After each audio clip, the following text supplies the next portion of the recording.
We should be live, waiting for confirmation as usual. There it goes. How exciting.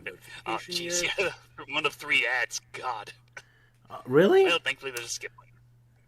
I think that's just a stupid YouTube thing now. It's like, oh, now let's do 3 ads. YouTube keeps getting increasingly more annoying, yes. Absolutely. Yeah. Yeah. But yeah, on now, and I can at the very least hear you, Roger. So, no mic problems there. All right, that's good. But can the people hear you and the others? That's the big question. Luke, Well, tell us, what are you doing Rhino right here. Well, today I've been helping my parents redecorate my old bedroom because now, as I've moved out, they're gonna convert it into like a spare room or something, like for my parents, or when I stay over there or something. I think when we move out, with our parents probably did that to our old rooms. Fair enough. All right. Okay, I guess we'll know if people can hear Luke. Sala, you tell us what you were doing today. They can hear Luke. I just confirmed.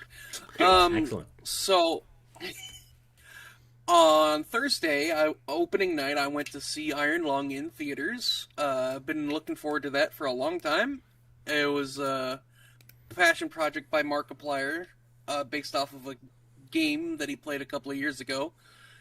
And I gotta say, I was very impressed. There were some issues with, like, audio mixing, and it was sometimes just way too dark to see what was going on, and things weren't on screen long enough for you to figure out what it was. But I think some of that was intentional. But overall, I think this was an incredible movie, especially for something self-funded. So I recommend everyone go see it. It was fantastic. Especially if you like the game, it really expands on the game. All right, not familiar with the source material, but cool. Yeah. And of course, Double Sully went to see it. That's why she's not in the chat at the moment. Yeah, she just got back, or she's on her way back from the theater, I believe. So this is better than Shelby Oaks, the other YouTuber horror movie from last year? I did not watch that. I've not even heard of that. Oh. No, It's got about that. Yeah. That's from Chris Stuckman or something, I guess. Just bring it up because it's funny how many. Go ahead. I love that behind-the-scenes photo that you've got on screen that's been passed around a lot technically has a spoiler in it. Oh, I should remove it? Sorry. No, it's okay. That's a pretty famous, like, set photo. But I do find it funny that, like, people probably wouldn't even notice there was a spoiler in it without seeing the movie first. Alright. I am apparently sounding very robotic. Not to us, but yeah, if people say that. Is there an echo, maybe? Like an audio error? It didn't sound that robotic-y. Oh, now they're saying everyone's sounding robotic-y. What? I think that might be just on your end, Dolius. It doesn't sound that way to me. Maybe. On the stream itself, either? Maybe I screwed up. I heard the stream and we all sound fine. So, yeah. Maybe he's got a bad connection. Yeah. Things happen, I guess. All right. Anyway, fantastic movie. Very, very dreadful. The movie is good, and it fills you with dread. That is what I meant by dreadful. The movie is just very good at making you kind of lose hope. That doesn't sound fun. All right. I wouldn't call it fun, but it is a good movie. All right. Good.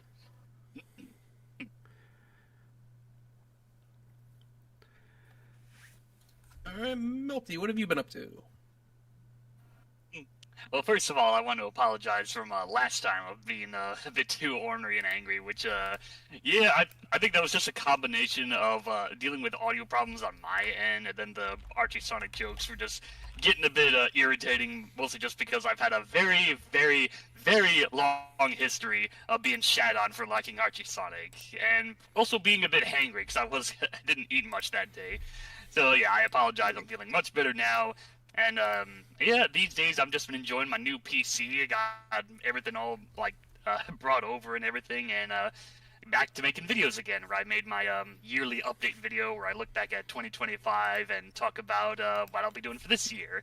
And so far, I've managed to post a new episode of Archie Sonic Character Files, where this was kind of something someone suggested, where I covered, King Gong, Eve, and Phage. So I'm like, oh, it's a bit random, but, I mean, then again, they are pretty powerful badniks, so, okay, let's do a 3-in-1 this time. So yeah, go check them out if you want to talk about if you want to hear the tales of powerful badniks with very little screen time in Archie Sonic. Making videos. Wow, I almost forgot what that feels like. Sorry, Sally, you said something? I said all right. Alrighty, indeed. So good job, Melty. But yeah, I would also like to apologize for what happened last week. Is a huge misunderstanding between Melty and I. I'm sorry. I made it sound like I thought Archie Breezy was a worse character. I did not intend for that to be what came across as. And I was doing that. Okay, there we go. Sorry, the stream was just doing that stupid thing like, oh, it's suddenly an ad pops up while we're live. Yeah. Oh. YouTube's really being aggressive. Yeah, I am always forgiven, boyo. Alrighty. Of course, he meant that he's, well, she's a bit evil as a person, but as intentional as the villain. Kind of like Rouge, rather than that she as a character is bad, of course. Yeah. But yeah, guess that's it. Yeah, I just always just like the Archie Sonic version of Breezy, which, well, I already did a whole video on her and Honey and Archie Sonic Character Files. But yeah, long story short, she's definitely a character with a shady past, but she's definitely, like, you know, took advice from her body, you know, to make her own living. And, you know, that's when she made it big with the entertainment business and yada yada. Cool. Yeah. I always like it to see Mobius characters doing something more interesting, like actually owning businesses as well. It's like a fun vibe to it. So, anyone seen the Chaotic Skate files yet? I have to admit, I haven't checked them out yet. I haven't checked it out either. Most I know is that it's some kind of, like, audio drama series, I guess. Yep. Yeah, it's presented as a film noir detective story. By that, I mean Vector is just narrating it like that. All right. He's like doing a very old-timey radio detective voice, and like he practices it in the bathroom, and then they end up getting captured by Eggman, and for some reason they haven't explained the reason yet. But like Eggman captured both Sonic and Vector, and even Eggman is confused how Vector ended up there, so he asks him, and so Vector just starts telling the story about this case that they were on. And apparently they were hired by Professor Tori. Wow, she's being a staying character, I guess. Which yeah, they suddenly remember Tori's a thing. They did remember Professor Tori as a thing. And, yeah, so she wants them to look into something. I don't really remember. Professor Tori is so weird. I mean, after all the build-up, all the hype, like, oh man, they're building up to a new character for the new game, and then she just dropped in all these weird side projects. Like, alright. Yeah. I mean, I guess people desperately wanted the humans to return, so here's a human, I guess. Alright. Oh, yeah, they did. The story did also confirm that Gun exists again. Oh, yeah, but it actually takes place after Forces, then. Does it take place after Forces? That's the big thing. Well, Sage hasn't appeared yet, so we can't confirm. Yeah, I get it. That's kind of the problem, because Gun was also there with Shadow Generation, but that's like a prequel, so it doesn't really count. So we have to pay attention to the timeline. Yeah, that's a prequel story. Though they do point out that Gun is a lot smaller than it used to be. So that I suppose it's been that downsized. is like, yeah. Well, I mean, it could also imply that it was downsized, like, after the whole Black Arms events from Shadow's game. True. But, I mean, I guess funding will go down when the Blue whole... Hatchet can do a better job than your entire army, I suppose. Sorry, Melty, go ahead. Yeah, but, well, I mean, it doesn't help, like, these days, they've more or less retconned the whole deal about Shadow and Rouge and Omega working for Gun. It's like, oh no, they don't work for them anymore. And then there's the whole Tails do bit where Robotnik talks about Gun. It's like, sure, technically he didn't say he killed them all, but the whole I put them in their place, I just interpreted that as just, okay, they're dead, but we can't really say the D word because think of the children. So just write it off like that. Yeah. Well, Helen Lovejoy on decide it, I guess. You could have said they put them on a wild goose chase or something, like sent them to somewhere else. I like that idea. Yeah. Robotnik takes over the entire world while Gun is just running in the Arctic searching for something stupid. They did that in Doctor Who, where I think the Master sent Torchwood or Unit somewhere else. That's nice. I like that idea. That's nice. Because during the 13th Doctor's run, I think they said that, Unit has gone into, like, administration or something, but near the end they kind of like, we're back now, and now we're ripping off S.H.I.E.L.D. Guess makes sense. It's pop culture-ish. Anyway, speaking of Shadow and Rouge and all that being a team, I haven't heard the Chaotix Case Files audio yet, but I have seen people complain about that they try to make Knuckles Chaotix canon, as in at least imply that Knuckles legitimately was part of the Chaotix now.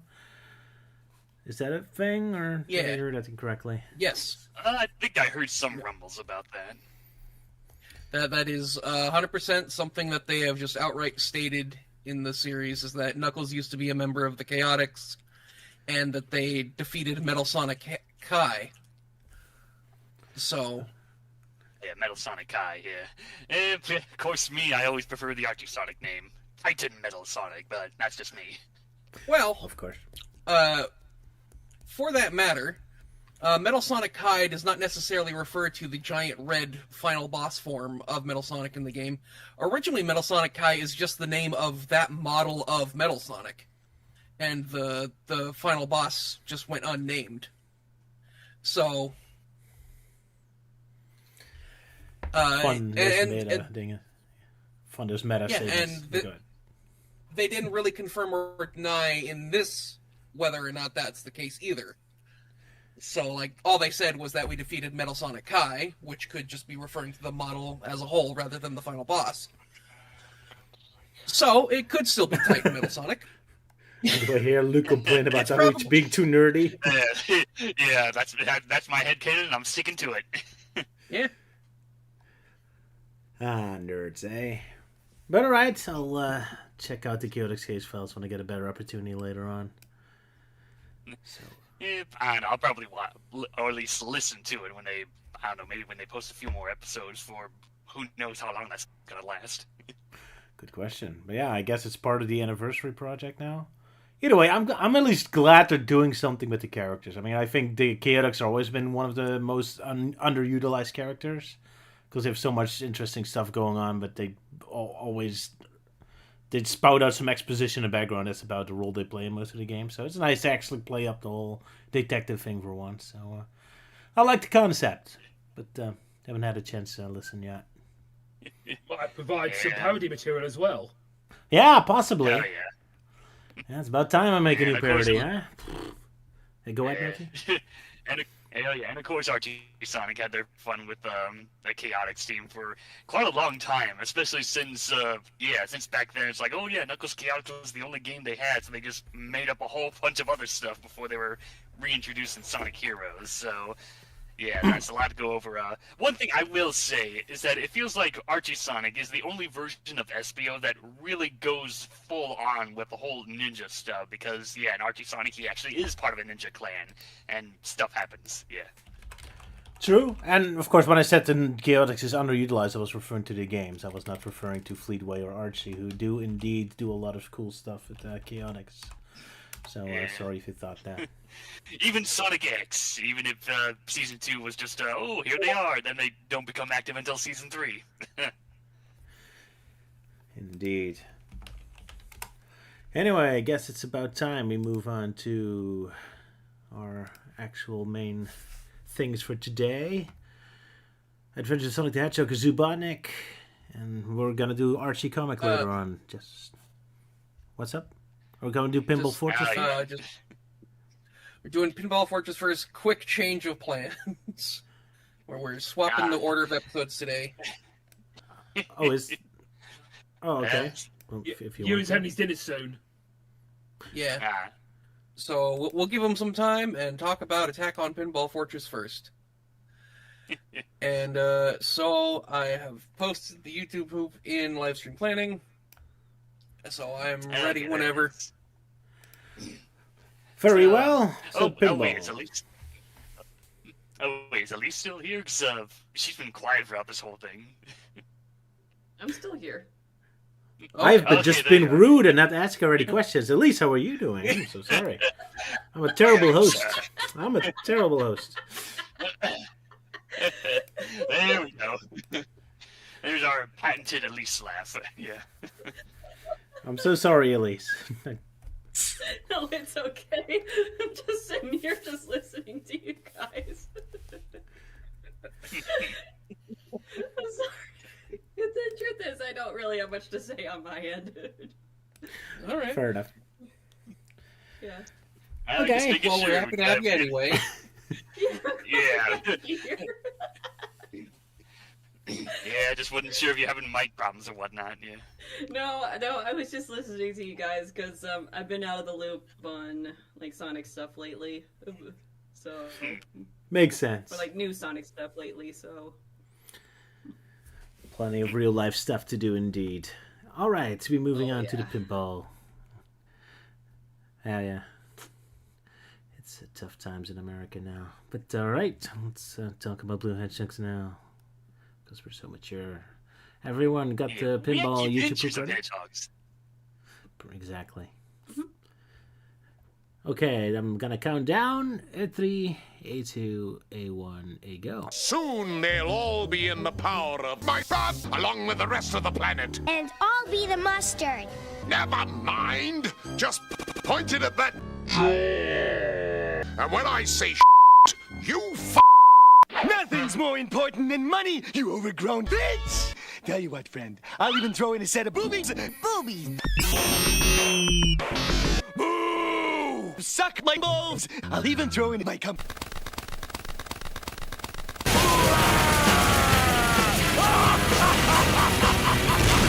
The whole landscape is loaded with my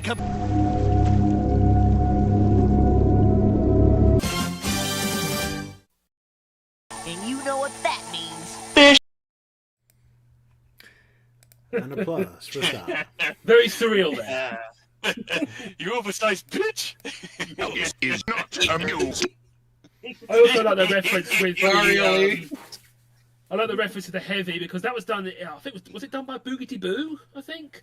Yeah, I think it was Boogity Boo, or it was either that or the Chairman. But I feel like Boogity did it first. Yeah. Darn. Yeah. One of our founding fathers. There was a bit here where he was like, "Leave my giant robot car alone." Yeah, and then does the whole heavy bit. Classic stuff. Yeah. Yeah, I think the thing that made me laugh the most at my own joke was you overgrown bitch. Yeah, that's definitely my favorite bit from it. Oh my god. It's just so perfect. You got quite a lot out of that, yeah. Yeah, I figured I'd let Stella have this one since it has, his favorite character, Whis Weasley. Whis Weasley. He's like the Bartleby of the show.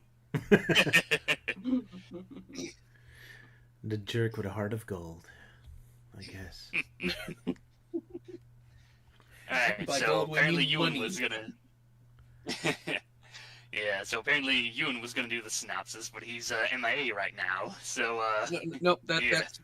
that's for Zubotnik. No, this one's for Sala. Oh, okay. Yeah. Yeah, I figured. Because I also do the synopsis for Wes Weasley every time as well. Of course. Yeah. All right. So, our story begins with two Potters anticipating the day Dr. Robotnik is defeated and removed from power. Just as they're talking about it, though, they're both shot by Commando Robotnik's new Stupidity Ray. Robotnik gloats about his success when he spots his speedy blue nemesis approaching the town in a hurry and decides this is the perfect test for his gun. Tails asks Sonic what they're rushing for, and Sonic reveals that the word has gotten out that Robotnik is in the area. Just then, Robotnik begins firing upon them, though obviously has little luck actually landing a shot. He does, however, manage to accidentally hit Scratch, but the animators fucked that up. Strangely, Robotnik actually seems concerned for Scratch, who reveals that he doesn't feel any different and worries that the Stupidity Ray isn't working. Robotnik retorts that it's working just fine, it just can't make Scratch any dumber than he already is. Then he goes back to trying to shoot Sonic. Meanwhile, in the nearby town, Sergeant Doberman is drilling a new recruit who seems completely hopeless until he accidentally gets hit by the Stupidity Ray, turning him into the perfect soldier. The sergeant looks at Robotnik and contemplates. Meanwhile, the greatest salesman of all time, Wes Weasley, is selling blank encyclopedias to some uptight dweeb who doesn't appreciate the value of books. As Sonic rushes past them, the Mark gets blasted with the Stupidity Ray and he immediately decides to buy anything Wes Weasley is selling. Like Sergeant Doberman, our cutting salesman also looks at Robotnik and gets ideas. Meanwhile, Sonic stops by a nearby ranch and abducts some poor innocent mule before slicing her up, inexplicably holding up an anvil for no reason, launching the mule through the air at Robotnik, before taunting the doctor and focusing on him so hard that he doesn't notice the high-speed projectile mule, which lands right behind him. Then it kicks him. With Robotnik disposed of for now, Sergeant Doberman and Wes Weasley both bolt for the Stupidity Ray, believing it to be the answer to all of their problems. And thus begins the world's slowest race. Both of them arrive at the top of the hill at the same time and initiate the classic cartoon ball of violence, TM. Sonic takes the ray gun from them, and the two immediately start demanding it. Sergeant Doberman merely orders Sonic to hand over it, while the ever-honorable Wes Weasley offers to buy it off of him, and generously throws in some blank encyclopedias at no extra charge. Sonic determines that no good can come from the gizmo and smashes it with a rock right in front of them. Robotnik contacts him through a random walkie-talkie that just happened to be on the ground nearby, and his ghost does something completely out of character for the Ovoid Oppressor, which is to point out that he still knows how to build something and vows to try again. Only this time he plans to build a giant Stupidity Ray that could affect all of Mobius, which excites both Sergeant Doberman and Wes Weasley. On top of this, Robotnik reveals that he will be developing the new Stupidity Ray at his new Pinball Fortress, as he is so confident in its defenses that he believes it to be impenetrable. Considering even Sonic is worried, it must be quite the challenge. Sergeant Doberman, seeking an opportunity to steal the Ray, volunteers to help Sonic infiltrate the fortress using his military experience.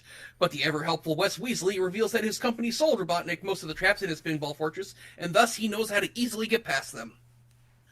The two of them resume their cartoon ball of violence, and Sonic declares them to be as dangerous as Robotnik himself as we cut to commercial.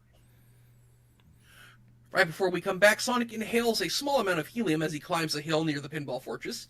It's then revealed that he actually brought both Sergeant Doberman and Wes Weasley along, who are both exhausted from climbing the hill.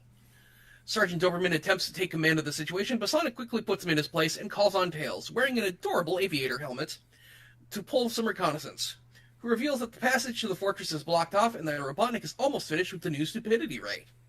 Sonic takes a ball of yarn and ties one end to a nearby boulder and hands the rest of it to Wes Weasley, and a baseball bat to Sergeant Doberman. Immediately picking up on the plan, Wes Weasley pitches the ball of yarn and Sergeant Doberman knocks it out of the park.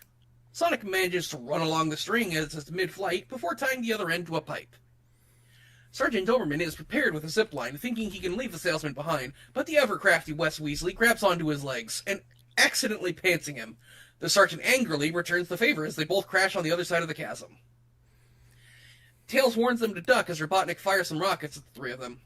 After picking themselves up, they approach the HDSVADL Monolith Series 7 door, which is solid steel and unpickable, and could take hours to slice through.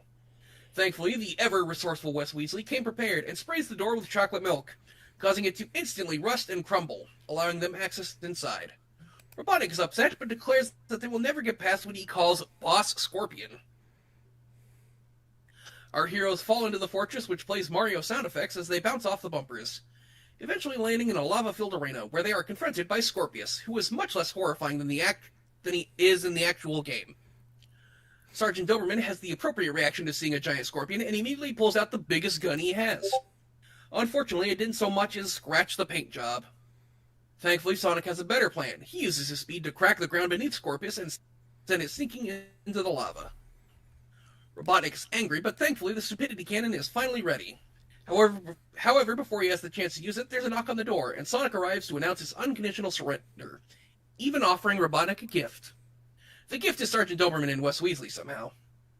The two of them quickly subdue the Mad Doctor. Naturally, they then both immediately declare that they will be seizing the stupidity cannon for themselves, but when Robotnik taunts them, they both point their guns at him. Robotnik accidentally gives Scratch and Grounder the signal to fire, and he takes the full brunt of the stupidity cannon.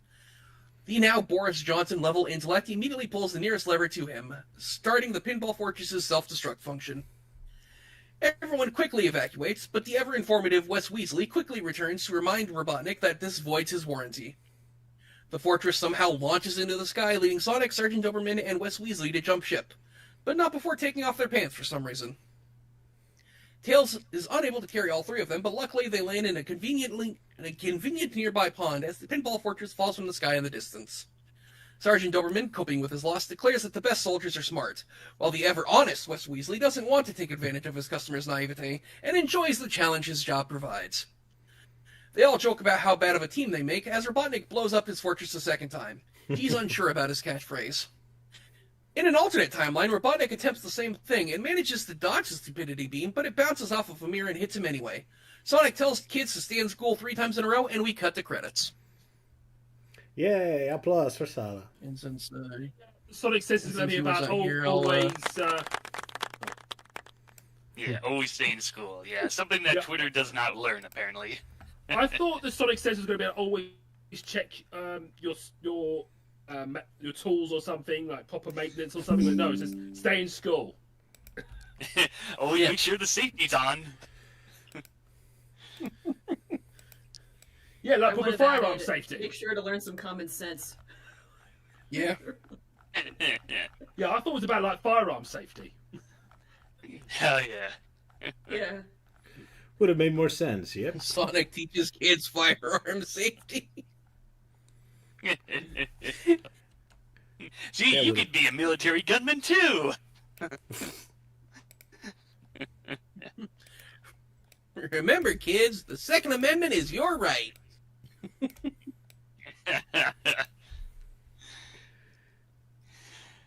So yeah, how about that weird continuity error with that communicator device that Robotnik uses to taunt Sonic, like, "Oh, I'm building a giant stupidity ray." Yeah, it's almost like I didn't even notice. Yeah, that was like, I saw the episode, I'm like, wait, it's yellow and then it's red, but I'm like, oh wait, the design completely changed. What the hell? Guess they didn't care. And since most of us didn't notice, they had a good reason to not care. Alrighty. Yeah. They're too distracted by Robotnik's beautiful head. Yeah, I didn't know it was actually a holographic head. I thought, oh, the off screen or something. I'm a ghost now, Sonic. Yeah. He's just... I will hold your honest hedgehog. I just love that standing there. You just have Robotnik's floating head just there.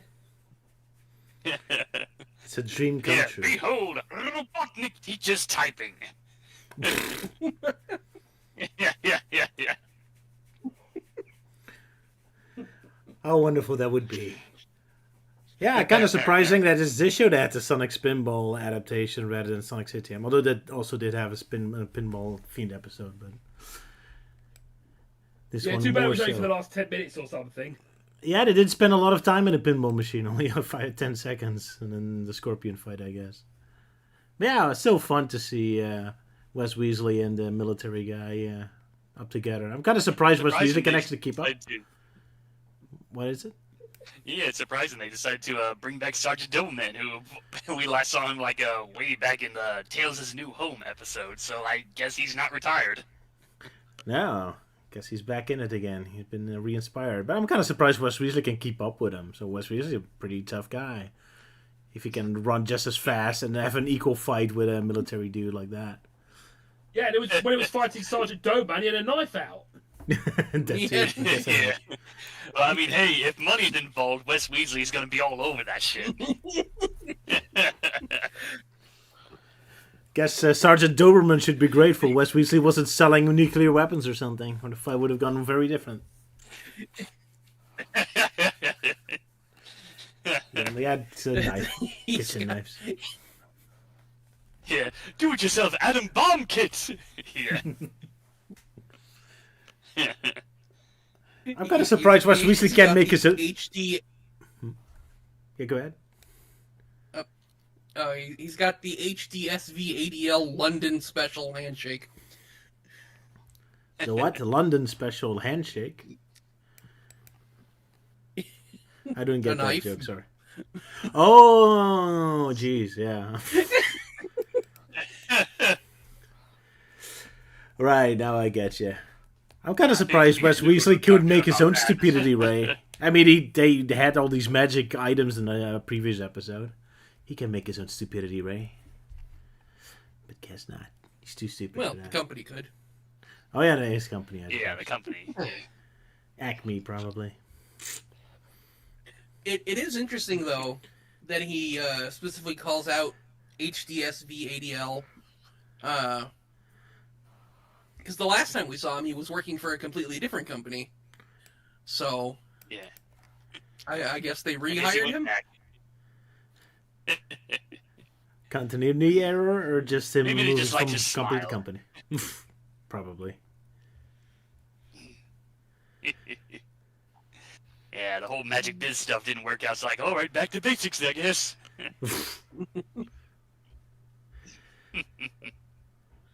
Yeah, what else to say about this episode? Well, I was a little bit disappointed when the Scorpion robot came out because I thought it was going to have Robotnik's face on it, but it didn't. I guess Robotnik would show up in his eyes. That's just based on a screen. Yeah. We've talked about it a long time ago, but the bosses in Sonic Spinball are just straight up nightmare fuel for no reason. Yeah. Especially Scorpius. It was just this robotic scorpion with Eggman's face that screams when you hit it. Oh, yeah. Oh. I mean, the small Eggman heads that have blood coming out of their mouths is pretty intense too. What is it, Melty? Sorry. Yeah, I never got far in that game. Only got as far as like level 1, maybe 2. It's not an easy game. So yeah, like the other bosses being the Robotnik melting heads thing, and then the third one is just a roboticizer device. But yeah, like Spinball, I didn't get very. I did get a little far, but I got stuck on the machine level where I just had no idea where to go. It felt like I just kept getting lost.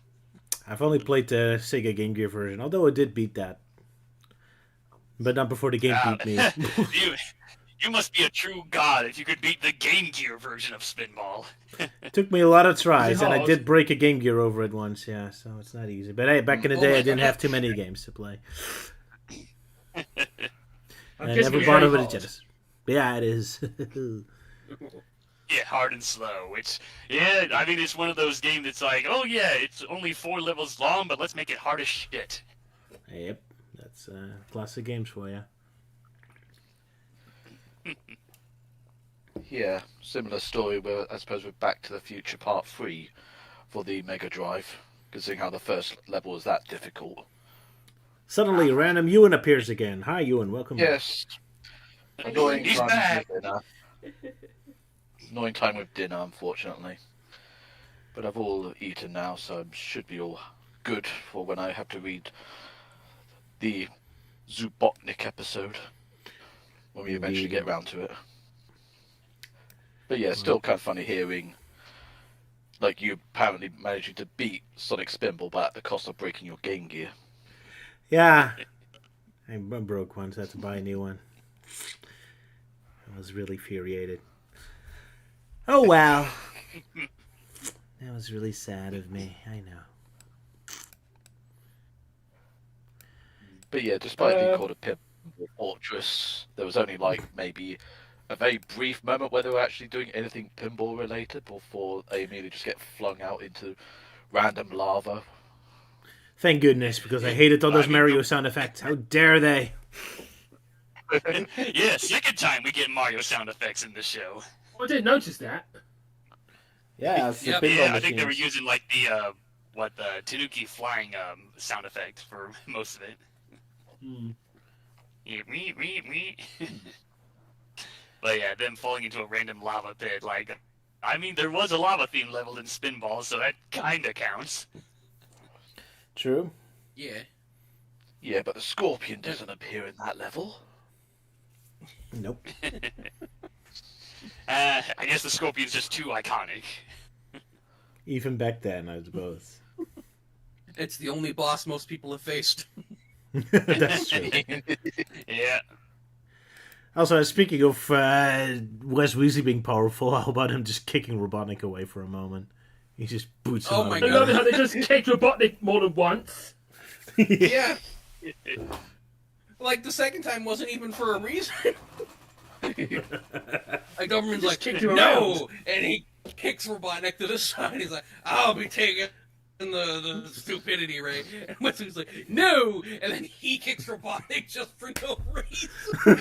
They all just get guns out. Yeah. Yeah. But more specifically, just Wes Weasley just kicking him right in the crotch. Ooh, right in the squeakies. With a giant smile on his face, too. Yeah, right in the meatballs. Yeah. Yeah, and they all get guns out. I guess Wes Weasley doesn't need Robotnik as a customer anymore. Yeah. I buy products or else. Yeah. So yeah, that's kind of the deal with these two fighting over the stupidity rays. Like, yeah, one wants to make soldiers down to make them more like obedient and no talk backing, and then the other just wants to make them all stupid so he can have all their money. Yep. Also, can we talk about how I do cool... like how they have to try and work together. I do like how they try to work together, and eventually, they at the end of the episode, they sort of become friends. Kind of, yeah. Sort of. At least agree on how Yeah, terrible sort they of. are Mild together. respect for each other. But can I talk for a moment how cruel and almost evil Sonic is at the beginning? Almost getting all the civilians killed by having Robotnik shoot into the town, and then just randomly torturing their mule for no reason. Sonic is kind of insane in this episode at the beginning.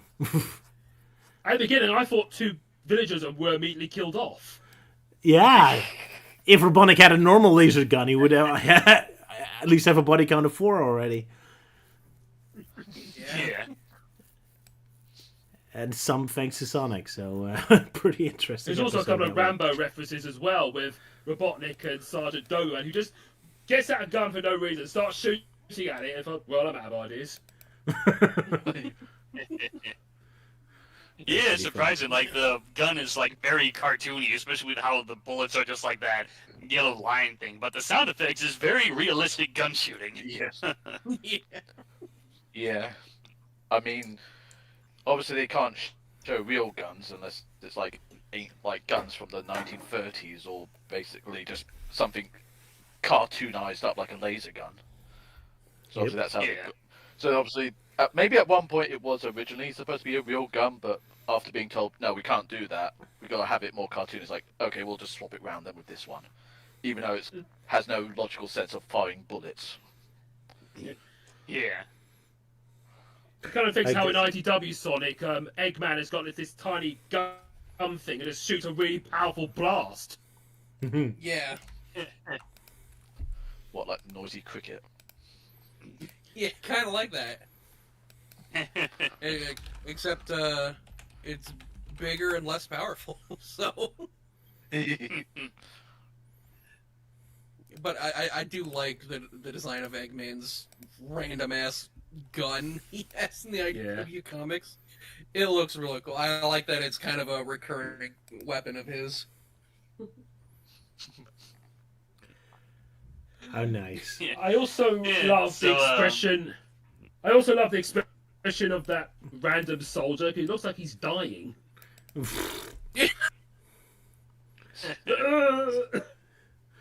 It's kind of funny that he's already that stupid, and yet he was still too smart to be a soldier. Man, that's quite the insult for soldiers. Ouch. Well, the problem with this man is too smart. Like, yeah. There was like an episode of Malcolm in the Middle where Malcolm's older brother Reese goes to boot camp, and eventually he figures out that the best way to become a soldier is to just not think for himself and do exactly what his sergeant tells him. So, and this episode predates Malcolm in the Middle. So, like, the writers of that show... He just went and walked into a wall repeatedly. Yeah. But yeah, then again, Forrest Gump made the same joke. True, yeah. You know what? Maybe they're both referencing Forrest Gump. That was just a 90s thing, I guess. 90s weren't kind to the US soldiers. Guess the Gulf War didn't leave a good impression. Oh, yeah. So yeah, at least, what are your thoughts on the episode? I mean, you've been real quiet, so I mean... I'm sorry. Okay, I will say though, I was shocked to see two things in the opening. I was shocked to see a church because there were some crosses outside, and also to see some potters because I also do pottery. Episode special for you. Yeah, that's shit trying to hook you in immediately. And then they immediately shoot these two people. Say, though, as a potter, their technique is off. Yeah, I guess so. Especially once they start using their faces. Yeah. Yeah. Well, at least it wasn't their hair, because otherwise we'd call them Harry Potter. Yeah.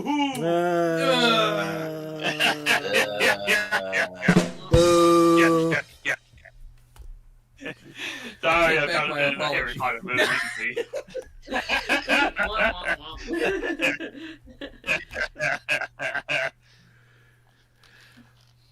Yeah, the town at the start looks kind of cool. The guy, for some reason, the guy, when he slammed his face on the pottery wheel, it reminded me of the time when I was actually teaching a pottery class to do wheel throwing, because that's my specialty. And I remember one of my fellow students was trying to, center the pot, because that's what you have to do before you start shaping it. And he accidentally turned up the speed on the wheel too fast, and so the clay on it just went pew! It shot right off the wheel. Yeah, so basically the clay went pretty much. That's also happened to me a few times where I've accidentally, pressed on the wheel the pedal a bit too hard, and the wheel just went so fast that my clay just became unstuck. Yeah, but I mean, for this one, it just went shooting right off the wheel. So... Hopefully not into someone's squidgy. No, I think it hit the side of another wheel, or it didn't hit anybody. It did hit something, but not a person. Yeah, it sounds you can really abuse the place. Trouble with that. Yeah. Seems if you don't take it seriously, it can cause a lot of chaos with those pottery machines. Yeah. Yeah. But also, I have to wonder, how are they... You don't usually do pottery standing up, though. Or at least not in this day and age. Most of the time you sit down. Although, I do recall seeing one potter having a kick wheel that he had to use by standing up. So I guess it is possible. I just want to know how they're... how they're getting their wheels to spin. Because I don't see anything. Good question. Must be some special technique. Yeah, must be some special technique. I don't see a logic. Yeah, kick lever. I don't see any. Yeah. No, he's a lot. Yeah, that's And maybe those potters are actually constipated. And that's why they have to stand up. Oh dear. Oh. Well, it's safe animating sitting down. How are those wheels spinning by themselves? A wizard did it. Yeah. But they kind of do look like wizards, actually. I thought we Yeah, were peasants. Yeah, they look more Yeah. peasants to me. just very Yeah. poor I wizards. mean, it's the hats. Otters? It's the hats. Yeah. Harry Potters, yeah. We keep coming back to that Yeah. joke. Yeah. But once I guess it it might gets be, that stupidity range, hedge they become wizard. Harry Potter. I guess there might be hedge wizards, which are like homeless wizards or something. There you go. They're homeless wizards. Wizards out of a job. Now they're pottery out of desperation. Yeah. Let's go with that. Why not? Yeah. The rest of the episode, though, was just kind of insane. It's You haven't seen anything yet. You know, sort of. Yeah. Oh, I know I haven't. Oh, don't get me wrong. I know the next one we're gonna talk about is even crazier. But just, I always feel like with these Adventures of Sonic the Hedgehog episodes, like they feel like they are longer than they actually are. And so much happens in one episode, and in like just 10 seconds. Yep. So I just kind of get lost in it eventually. Yeah. Because when I do the synopsis episodes on these cartoons, they just take up a couple of pages. Tell me about it. I know that with the screenshots, I have to make them much quicker with these ones. Quicker. Go ahead, Salah. I know exactly what you mean by a lot happens, because as I'm watching Zubotnik, and I'm like, there's no way this is the same episode as the screenshots everyone's sharing.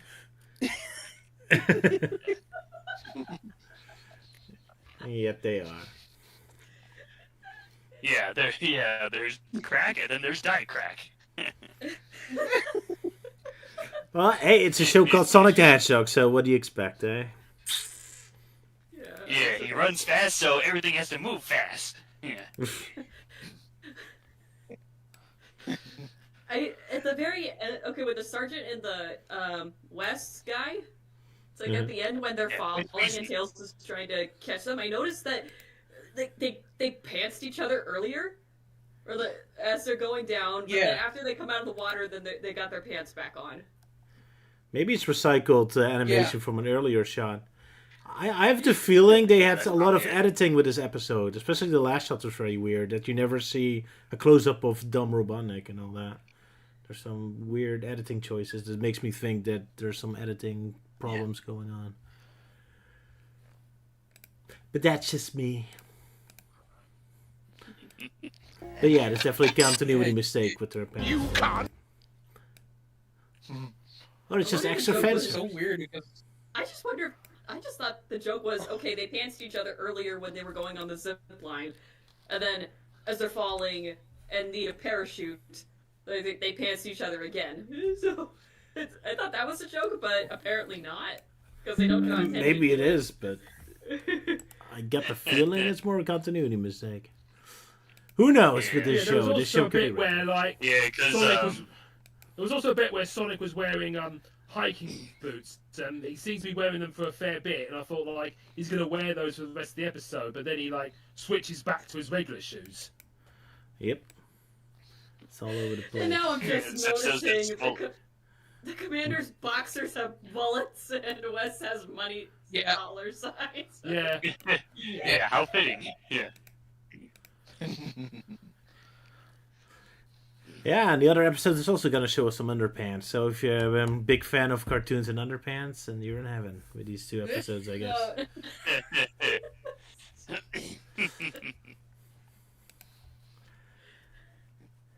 Good times. Right, anything else about this episode? Or shall we move on? Can we talk about, like, Long John Baldry's performance as a dumb Robotnik? I feel like a different actor. it did. I thought he wouldn't say I hate that. I thought he wouldn't say I hate that hedgehog because he probably doesn't hate Sonic, but he kind of says it somehow. Oh, yeah, it's like, I think I hate that hedgehog, but I don't know for sure. Yeah, that's it. Just went a straight goofy mode. Big, when did Big enter the show? It's because it sounds like Big. Sound like, Oh yeah, it it does. did sound like how people make fun of Big, yeah. Inspired by I'm Robotnik. gonna find that, bro. So I'm guessing back if in Big the old- ever was in this cartoon, he would have been voiced by Long John Baldry. Possibly, yeah.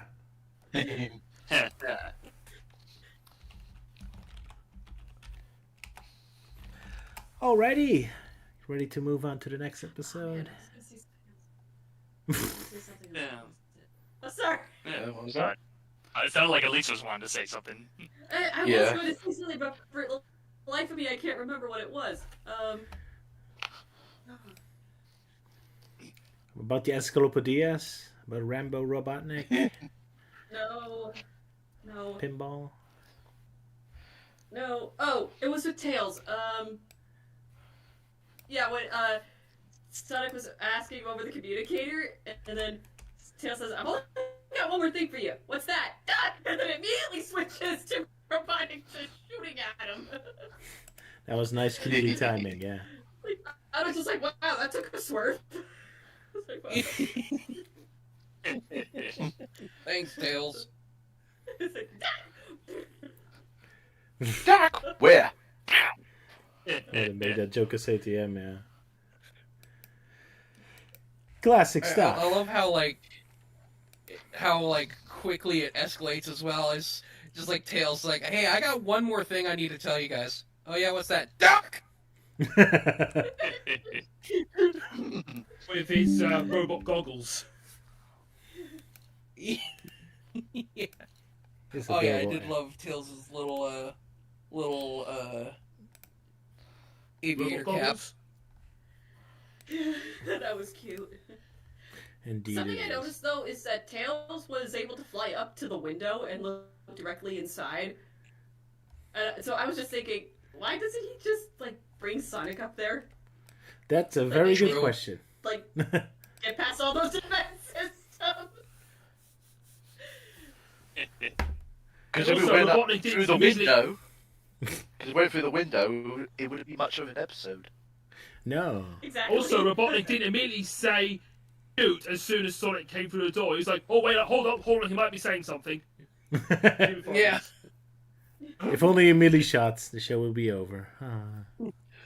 Yeah. Hold your fire. Sonic is in the process of tricking me. Surprise! The stupid cannon still had an effect on Robotnik. He seems already pretty stupid. Yeah. A gift can only be something good. Go ahead. The moment Sonic gave Robotnik a present, for some reason I immediately thought of the Smurfs. With Jokey Smurf giving presents. Kaboom. And If only it was- there's one in particular where he gives Gargamel one of those so he can help his fellow Smurfs escape. Yeah, it works. I got your present.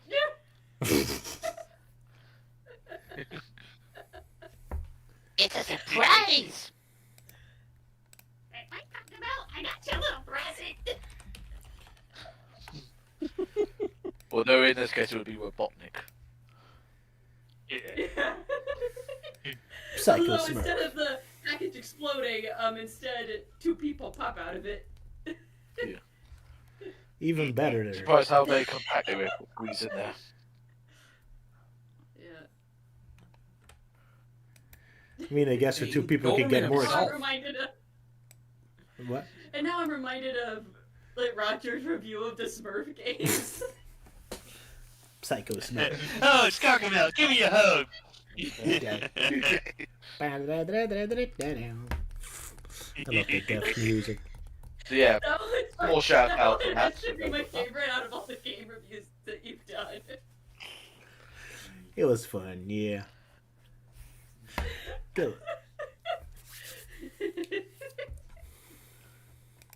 oh Gargamel, give me a hug.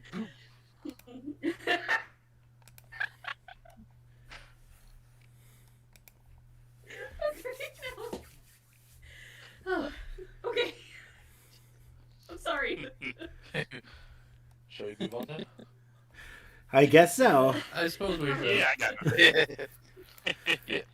Yeah, you thought you get a load of the next episode. Now we're going to even more insane. Zubotnik. Yeah. Alright, does everyone have the YTP ready? Yep, it's pinned. Yep. It's been It's pinned. been. Okay. Okay. Everyone ready? Counting down. Yep, I'm ready. A 3, a 2, a 1, a go. Has anyone actually witnessed a disappearance? Shut up!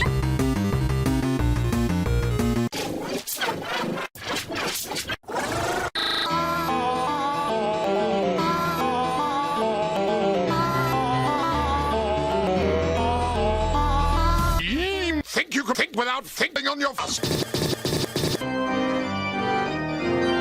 Nincompops!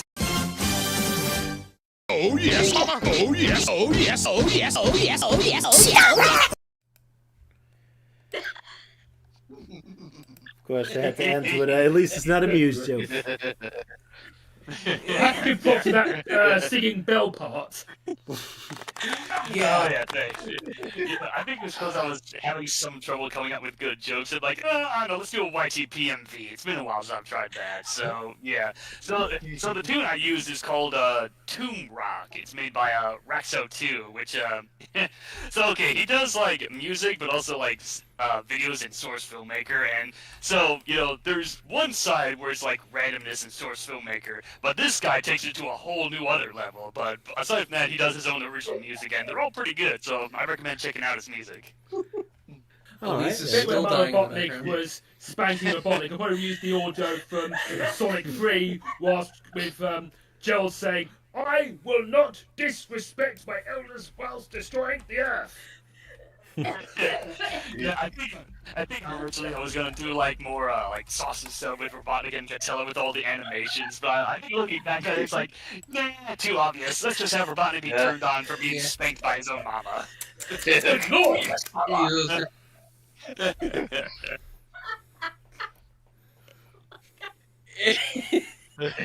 Well, Every time not it's be like, amused with the overall innuendo, she was at least amused with that bit right at the very end.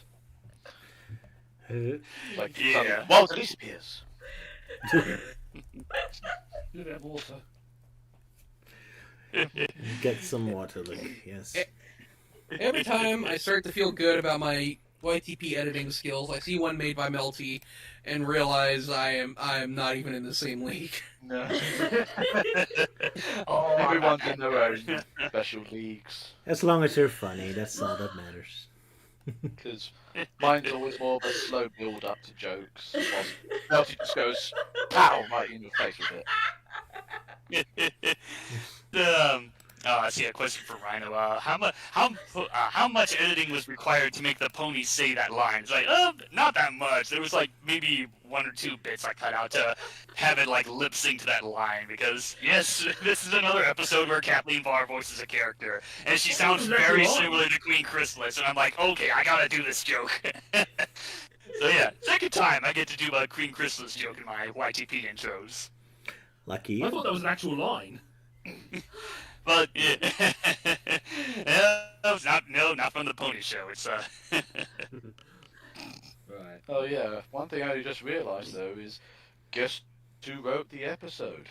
Our favourite writer, Roby Oh Gore. shit! Ralby Gorin. It's Ralby Gorin. Gordon. Which That does is explain so the weird. Everything. Everything makes sense now because nothing makes sense. I'm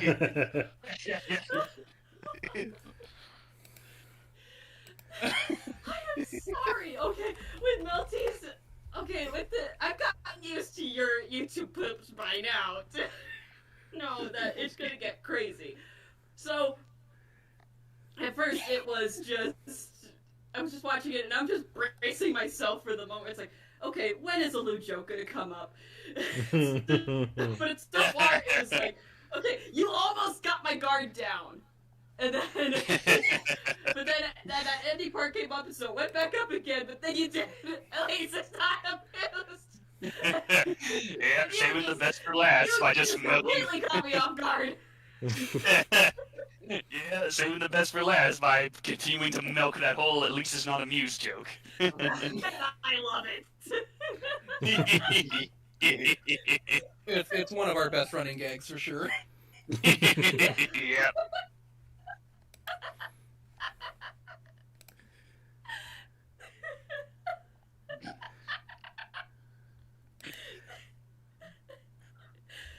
She laughed so hard that the stream went black. Oh, whoops. Oh no, I broke this. Yeah. I mean, you can still hear us. It's just like the screen's just black. If we've just seen something more impressive okay. or more interesting on his web browser. Oh. I guess so. Okie dokie. All right, should be fixed again. Are we fixed? Not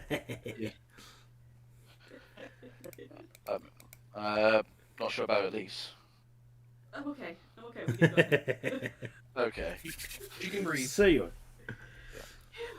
Okay. Any more? Anything else? No.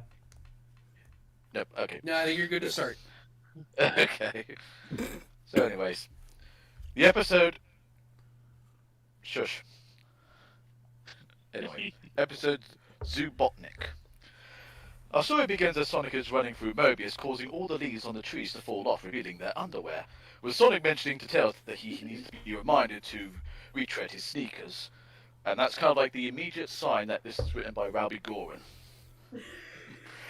Just then, they overhear a paperboy advertising that people have been disappearing. Sonic initially ignores it as he believes it's just an only way, just a way of selling papers. Only for the paperboy to suddenly vanish, leaving behind his newspapers. As another paperboy, a completely different one, rushes by advertising the previous paperboy has disappeared. As Sonic realizes this must actually be serious, the mayor, along with some of the townsfolk, find the hedgehog asking for his help.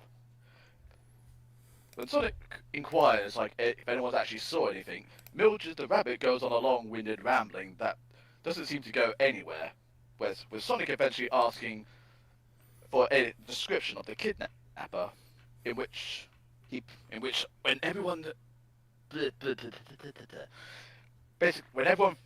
describes what they saw, like who the kidnapper looks like, Sonic paints it out, resembling more sort of like a crude Picasso painting, with Sonic finding everyone being unreliable with knowing who kidnapped the people, only for them to suddenly vanish, each one leaving behind one piece of their personal items, such as the mayor's underwear.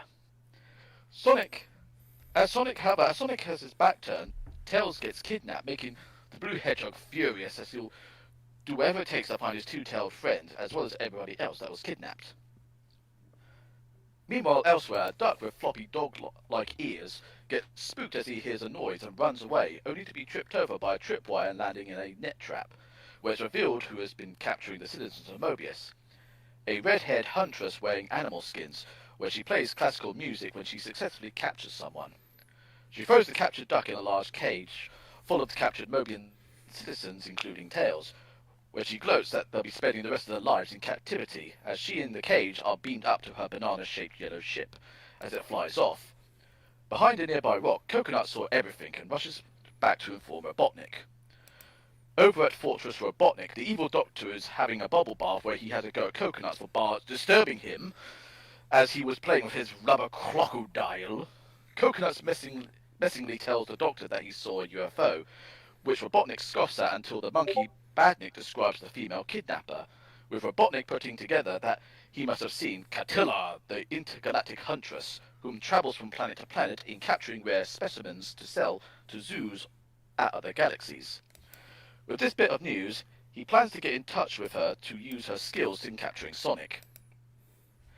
Meanwhile, Sonic calls a press conference to inform the citizens of all the missing people who were taken, including his friend Tails, which he fails to find, leaving no stone unchecked. After getting some missing people posters of Tails printed, he rushes off around Mobius, asking the know-it-all hermit, who reveals that he doesn't know everything as he's never seen a two-tailed fox before. A Eskimo at the frozen Arctic, who's whose igloo gets turned into the leaning tower of an igloo. And Sonic swings through the jungles with a random... Has anyone actually witnessed a disappearance? Soon they'll all be in the power of my son, along with the rest of the planet. I was going to say George. Okay, Hinton Fraser then. Just eating a bunch of bananas, who points upwards at the sky to see Catilla's gigantic banana ship flying by with Tails screaming for help. Sorry about that. It was just like I just noticing Roger was just playing a video for some reason. Sylvia wanted me to delete the Y2P for some reason. Should be gone, right? Okay. Yeah, it seems normal now. Let's see, where was I? Pointing up at Catilla's banana ship flying by with the two-tailed fox yelling for help. Sonic goes in pursuit but gets stopped by running to the edge of a cliff as the ship flies off into the distance. Over at Fortress Robotnik, the Doctor tells his bandits that Catilla has accepted his invitation to dinner and orders them to clean the place up. Scratch says he'll clean the doorknobs, while Grounder has to clean everything else, including feeding the goldfish, which he objects to, so Scratch yells at him that he doesn't need to feed the fish as he cleans the doorknob. Meanwhile, Coconut's on lookout spots Catilla's ship, which somehow he ends up clinging to it via his binoculars, and falls off before falling off into the distance. Robotnik, seeing this, orders Scratch and Grounder to open the door for her as she starts ringing the doorbell, although the second tug was so hard it caused the bell to land on the two badniks as she breaks the doors down. Coconut managing to return back in time to announce Catilla to Robotnik, though a missed toot gets him shoved into the blowhorn. Catilla walks in to see Robotnik welcoming her to his fortress, where she suddenly turns into a giant heart shape of her face, as she goes over to the confused Doctor as she says she's found her true love, and starts to violently show it with headlocks and throwing him into walls. With Catilla wanting to prove her love to him, Robotnik tells her to capture Sonic, which he sees as an easy challenge. Later on, Sonic is running across Mobius when he hears Tails calling for help. Zipping over to where he hears him, he finds a Tails doll tied to a rock, with string behind it going to where Catilla is showing off her ventriloquist skills by drinking water, resulting in the Tails doll spitting out water. Sonic doesn't believe it's Tails, as he doesn't have any chili dogs on his breath, as well as knowing better not to talk with his mouth full of water. He notices the rope trap for a cage above the Tails doll. Sonic decides to set the trap off, as it's the only way for him to find Tails. He sets off the trap and gets caught. Robotnik is first impressed with Catilla before remembering how violently in love she is with him. As Scratch and Grounder bring Sonic on board Catilla's ship, the Doctor is sitting on top of the cage gloating, and Sonic pretends that he's all beat.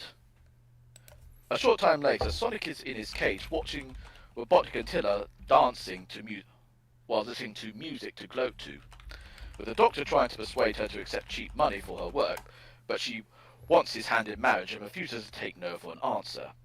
Sonic, seeing the distress Robotnik is in, gives him a fiendish idea. Sonic is eventually thrown into the holding pen where Tails and the captured Mobius citizens are being held. Sonic cuts a hole to let the citizens free, while he and Tails remain behind to make Robotnik miserable. In the main living area of the ship, Catilla is joyfully happy that Robotnik is now hers. Robotnik tries to dissuade her, saying that they don't know each other enough, as well as not having the justice of the peace to marry them. Just then, Sonic zips in, dressed in a priest robe, saying that he's justice of the peace from Instawed, with Catilla finding it most convenient. Sonic quickly dressed Robotnik and Catilla in wedding attire, Scratch and Grounder as best man and maid of honor, presents, cake, flowers, flooring, as well as Tails on a piano that sounds like an organ. Robotnik orders Scratch and Grounder to do something, which they do as they start crying, whilst Grounder inquires what a wedding is, despite experiencing one earlier on in the series. As Sonic starts to wed both Robotnik and Catilla, whom has the Doctor in a chokehold with her thighs, even answering on the Doctor's behalf. Just as Sonic is about to pronounce them husband and wife, a familiar voice is heard yelling that they object to the wedding. Barging in through the doors is Mama Robotnik, which Sonic thought was a good idea at the time to call her. This, of course, results in Mama Robotnik and Catilla arguing with each other before it results in an all-out brawl between the two, both being evenly matched in terms of their skills and builds, eventually smashing through a wall where the fight continues on in the dark. Just as Robotnik and his two robots go to check, Mama Robotnik gets flung out, landing on top of his son, whom is now covered in broken pieces of rubble, threatening him that if he marries her, he'll regret it. But fortunately for the Doctor, Catilla calls off the wedding, as she doesn't want to have a mother-in-law like that. Pulling a lever, she drops the four and the rubble down off the ship while Sonic and Tails fly out just as Catilla's ship takes off. Robotnik asks what his mama was doing here, where she said someone called her that he was going to ruin his life, where Sonic gives them a wink before flying off with Tails. Robotnik says it wasn't his fault and that he's telling the truth, which angers Mama Robotnik as she raised him not to tell the truth and proceeds to whack his caboose continuously with her umbrella, and the Doctor yells that he hates that hedgehog. Catilla, having enough of Mobius, decides to go to a planet that would appreciate her, where she then proceeds to chase after a planet of handsome bachelors. As Sonic and Tails watch Catilla chase the planet, the hedgehog admits that he'll miss her as she made Robotnik's life miserable, with Tails saying that Sonic can make him more miserable, with them running off as Sonic tells him to stay tuned for that, as they smash through a billboard saying "Stay tuned." In Sonic Says, Tails tries to encourage a squirrel wearing a top hat and bow tie to come down from the tree, but Sonic warns him not to as it might bite, telling him not to touch wild animals or pets that he doesn't know, as he could get frightened and bite them. Just then, Robotnik gets chased by a random dog, where he almost cheerfully yells, "Down, boy!" The end. So we got a Sonic Says that's against rescuing flickies at the end of a level. That's interesting. Sorry, Luke, what'd you say? I just love that has Robotnik just running away from a random dog. Yeah. Like, oh no, a dog! Dog's my only weakness. I think the interesting thing about that is because, like, this squirrel is wearing, like, a top hat and, like, that Sonic is still treating it like a wild animal. I'm like, no, that's just Jerry. Yeah, it's just Bob. Yeah. You're like, who you calling a wild animal? This is my house. Get off my damn lawn, you kids. Also, doesn't in the classic games Sonic goes around rescuing wild animals? Yep, he does. Yeah. The hypocrite. Would be funny if all the flickies bite you if you save them. Yeah. I mean, Tails is a fox. Does he not like eat? Don't they not eat squirrels? Yeah, I should. Yeah, is that what you want to see in the show? Is Tails eating little animals? Crush them into paste I to don't turn want to into begin with chili this dogs. episode. I mean, you start off with trees having underwear, and you got those really strange-looking townsfolk. You got an overly detailed drawn hippo, and you got some really weird characters. One looking like Jiminy Cricket's cousin, and then you got like these two weird people. I mean, the one on the far right with the spiky teeth, he looks like he's having the time of his life, but he's probably thinking, "This is the worst day of my life."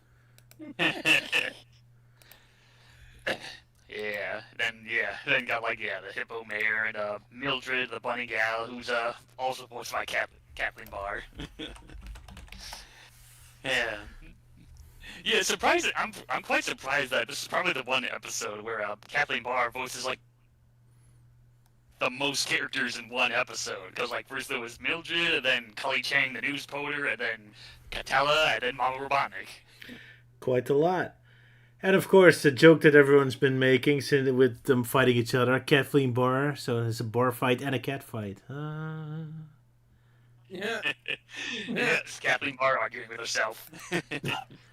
Cat fight and a bar fight. The Kathleen Barr And fight. And with everyone disappearing, you'd be like, Sonic meets the Rapture. Yeah. The Quiet Rapture. Go see Iron Lung.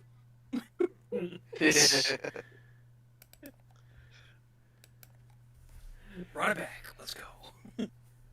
Indeed. Oh boy. You're a really big fan of that movie, aren't you? That's like the third time you advertise it this stream. I gotta do it many, many more times. Yes. Such a big fan of Markiplier. The king of Five Nights at Freddy's.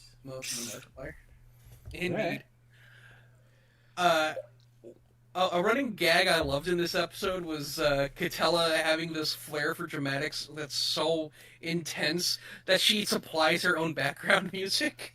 Yeah, I just had that record player with her. Nope. Are you back? Yep. Welcome back, Luke. Yes. Okay, I've got a problem. I can't hear you guys. Oh, Oh. huh? No. Hear it now, or... You still can't We hear can us? hear you. Okay, 1 second. Okay. Oh no, Catella got her. Oh no.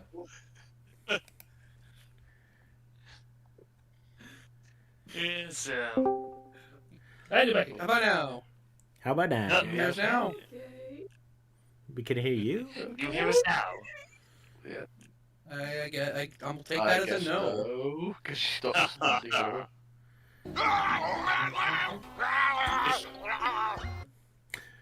Speaking of that, Robotnik did have a couple good sound effects in this episode too, when he's being strangled by our lady.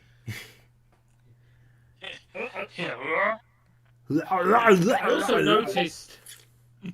also noticed that the animation seems to be a lot more a bit more high quality now. There was so much squashing and stretching in this one.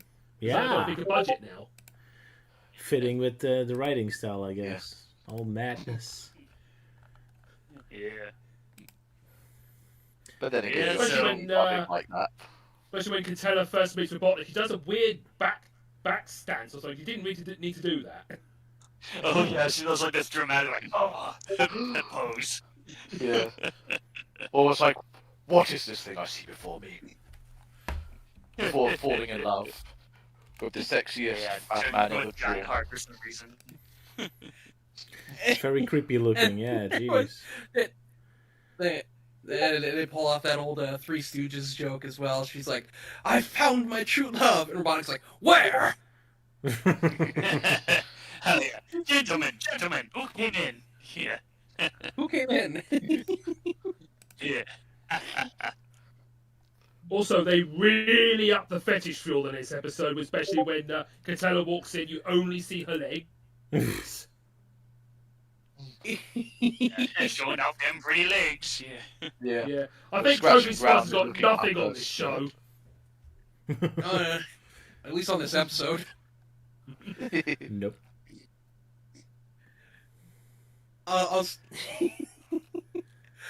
A stupid thing I noticed about this is when Sonic is like doing the press conference, and he pulls out a list of all the citizens that have disappeared, and he says he's gonna name them in alphabetical order, and we only ever hear two names, Abigail Ant and Aaron Aardvark, and they are not in alphabetical order.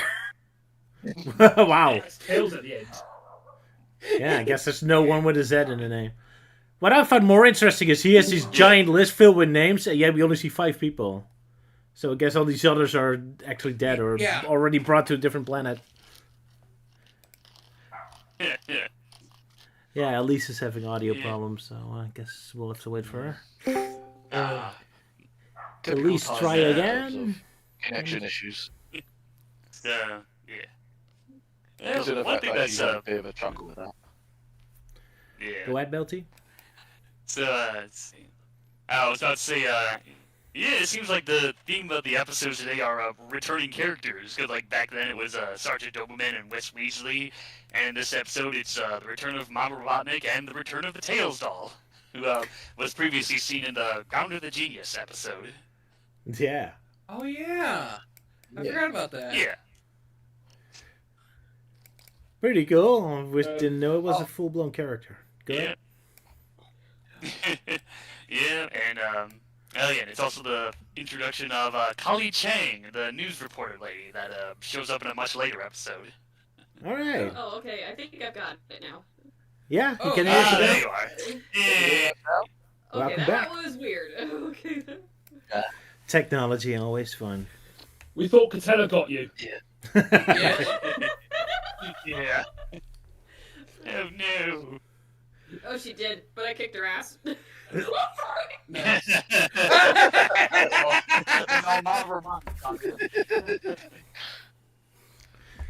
Makes sense to me. Anyway, I'm kind of impressed that Sonic immediately recognized that the underpants were from the mayor. How does he know? Underpants expert. Oh, it's the mayor's underwear. That is a good question. Yeah, like maybe his initials were written on the underwear. Yes, his initials are on there. I guess so, maybe. Maybe he's got high quality detective skills. Willis.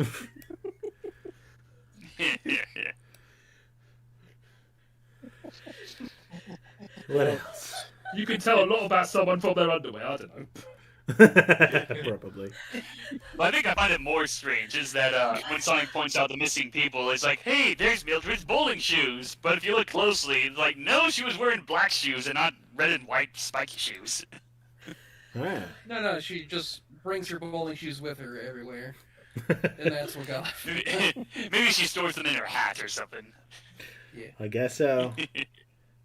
Also, Tills must be he's Achilles. behind his glove, but he still has it when we see him in prison later. So, continuity errors. How dare they? Also, I was wondering why that holy man freaked out after seeing Sonic, so I assumed he had bad memories of playing Sonic 06. Oh boy. No, he's No, terrified of maybe Elise just- beating him up for having that opinion. Well, since he's asking the guy about where Tails is, I think the YSH guy is probably just too traumatized from, like, I don't know, Tails Sky Patrol or something. Possibly. But he doesn't believe Well, he's in never seen a talking blue hedgehog before. Oh yeah, talking blue hedgehog, that's crazy. But a weird duck guy with dog ears, sure, that's fine. Why not? I really love that Tarzan guy. Like, Sonic is asking, where's Tails? He immediately points to the sky with just that moment the airplane flies by. It's like, yeah, I've got to give that Tarzan credit. He has sharp eyes. So, yep, there he is. He just immediately spotted the airship. Yeah. Yeah. The expert. And the fact, like, he's eating so many bananas, he's like disappointed he can't have that banana in the sky. Oh yeah. I was under the impression it would have been a gorilla like Donkey Kong, but I can imagine the anime says, "Oh, we can't use a gorilla because that'll be too similar to Donkey Kong, so let's use a Tarzan-like guy." They can use Mario sound effects, but no Mario characters. How disappointing. No.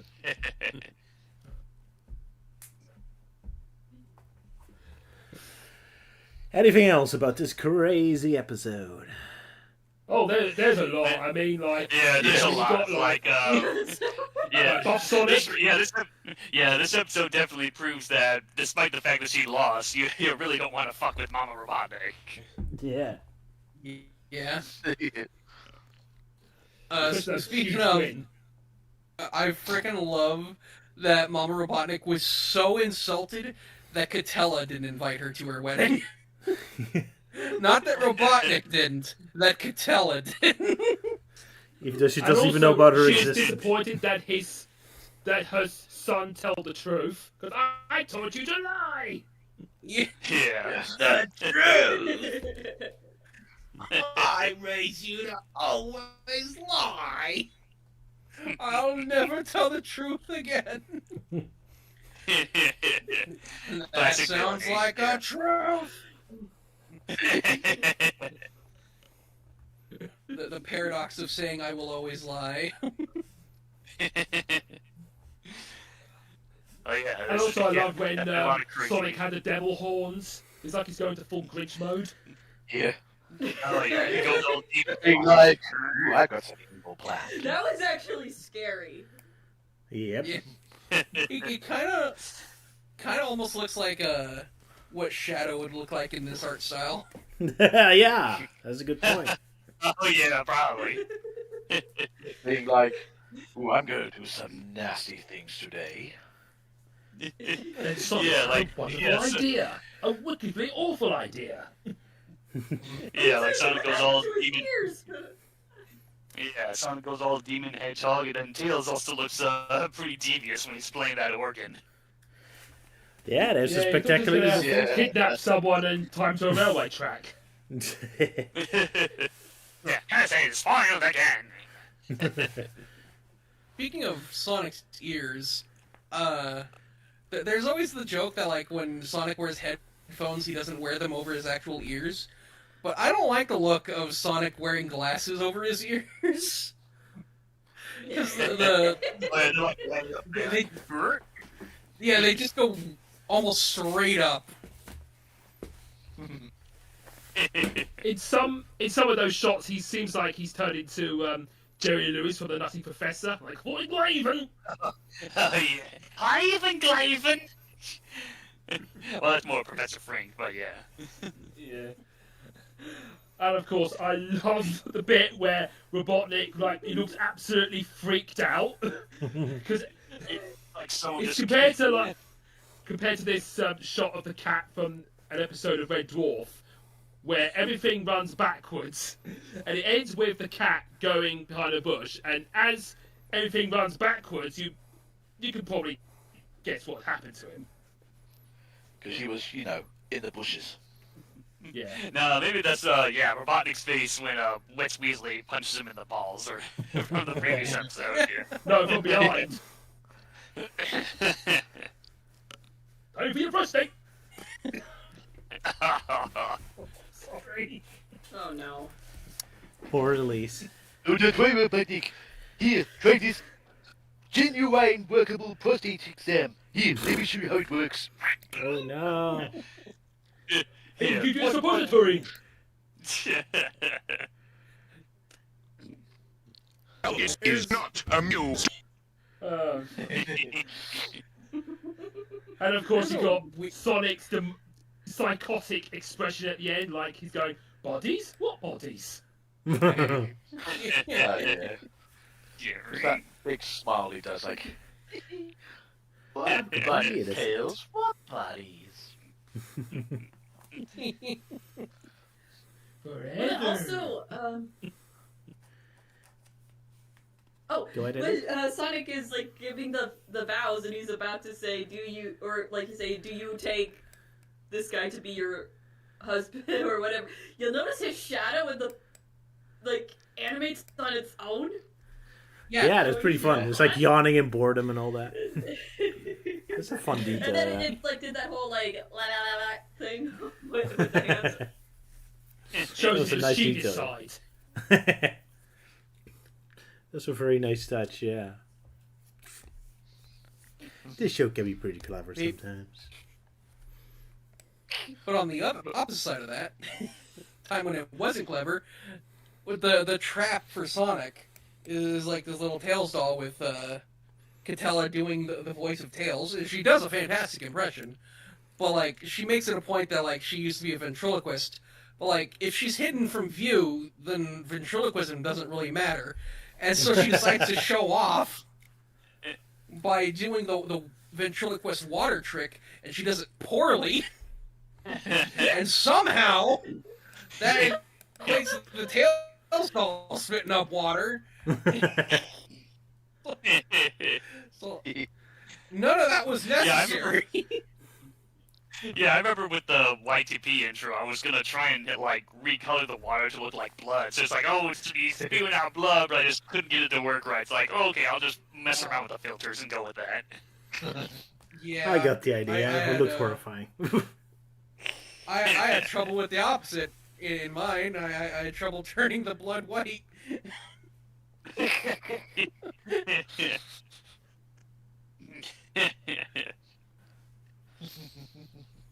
And at the end, when everyone just crashed into like a huge pile of rubble, I thought that was like a giant headstone or something. Like, yay, they turned into a massive grave.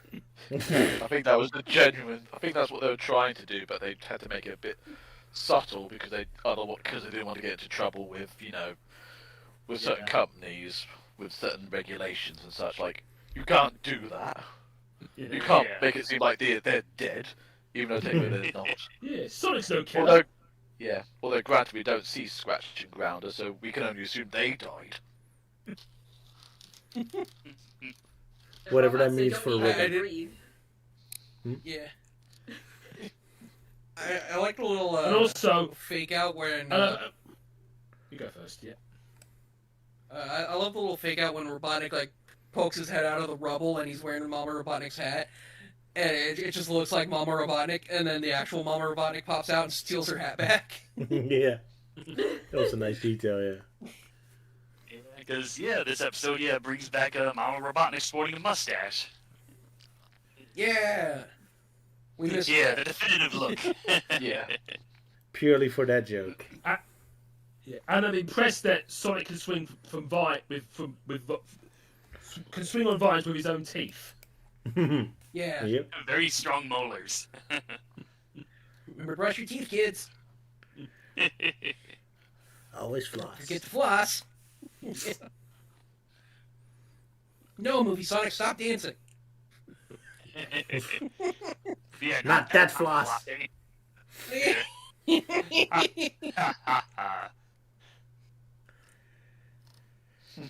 Oh well.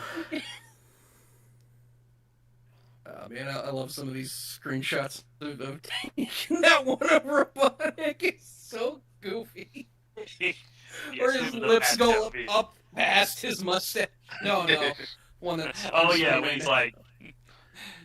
Oh, yeah, that weird, like, laughing thing, Yeah, almost like he, like, grew out some random ears. I like the expressions when he was in the bath going, "A UFO?" Oh?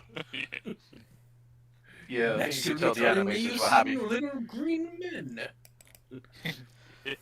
Yeah, you could definitely tell the animators were having fun with drawing all those goofy expressions. Yep. Yeah. Yeah, there was so many good ones in this episode. I mean, should we thank Robbie Gordon for making such another amazing sort of wacky episode that resulted in all these amazing faces? Well, I guess he doesn't have control over the faces. We should thank him regardless, but I don't think he had anything to do with the wacky animation at all. Yeah, but considering how he wrote it being that wacky, then naturally it would probably end up translating into something that wacky. Yeah, maybe he just gets the animators inspired. Yeah. Yeah. They wrote the script and thought, yep, we gotta go nuts with the animation for this one. Better get the crazy. Oh, this is a Rowby episode.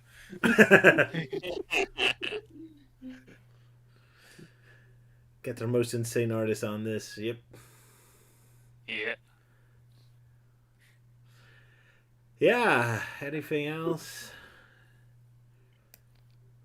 Just one of my favorite robotic quotes of all time, which is, "You lame-brained, knuckle-dragging dork! How dare you interrupt me when I'm having a bath with my rubber crocodile!" Quite the tongue twister, yeah. Especially with how he emphasizes the crocodile. Yeah. Oh, yeah, and there's also that scene with Coconuts, like, announcing Catella, and then she shoves him into that trumpet, and then, like, oh, out comes his butt, and then out comes another butt. Yeah. Yeah. Yeah.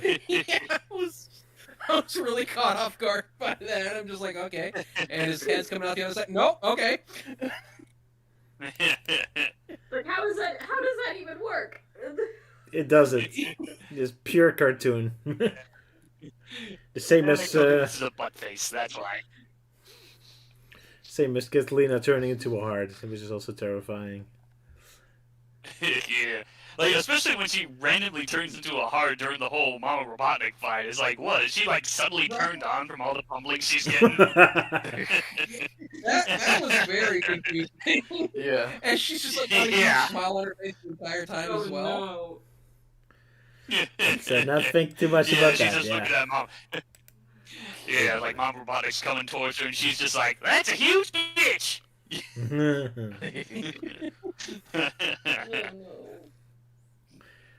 Either way, Robotnik is lucky with the ladies again. Whatever it's his mom or his lucky is a generous word. The eternal henpecked husband. The ultimate punishment for Robotnik. How fitting. Right. Anything else, or shall we move on to the comics? Yeah, I've got nothing. Yeah. Just staring at Elise for a moment, just waiting for her to say something. Well, one bit is where Sonic changed Robotnik and can tell him into their wedding outfits. I'm like, Right. So I think, yeah, you know, they'll be like, did they change them out their original clothes or what? Yeah, Sonic undressed them both. Well, so fast I probably didn't see anything. Don't think too much about it. Cartoon logic. Yeah.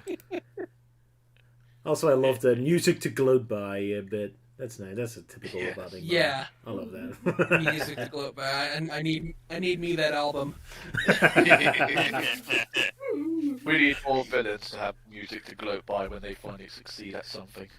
I also got to dress up like that, Sala, with the whole samba. Yeah. Samba amigo. Yeah. Yeah, Robotnik actually looks good in that outfit. He does. So does Kathleen. All right. Shall we move on to Archie Comics then? Oh my goodness. Yeah. Yeah. We're getting there. So, yeah. Yeah. Give me breadcrumbs. They're here. Tiny little breadcrumbs, yep. Breadcrumbs. But yeah, for today we're going to do a couple of standalone Archie comics. Just for funsies. Yeah, I guess that's Roger's apology for repeating that whole statement of like, oh, maybe we'll do Archie Sonic one day, and that was kind of what set me off back then with when I was getting all angry and all that. So I was like, okay, we'll do a little bit of Archie. So then I'm like, okay, what stories that I can pick out that doesn't involve me explaining everything? It's like, oh, I know, well, since we're doing Adventures of Sonic stuff, how about we just cover all the issues with Pseudo Sonic and a last-minute Spinball adaptation? Besides, what better way to get back at Roger than with the writing styles of Michael Gallagher? It's quite interesting to see Sonic's ATM in this style, yeah. Yeah, it does feel very tonally weird because it looks like SatAM, but it plays out like Adventures of Sonic the Hedgehog. Pretty much, yeah. Yeah. Yeah, I've always described the very early days as, it's Sonic SatAM, but it's Adventures of Sonic the Hedgehog, but with SatAM characters. Pretty much. Yeah. So it's That's Sonic pretty much Christmas Blast. It's SatAM episode 1 and only episode 1.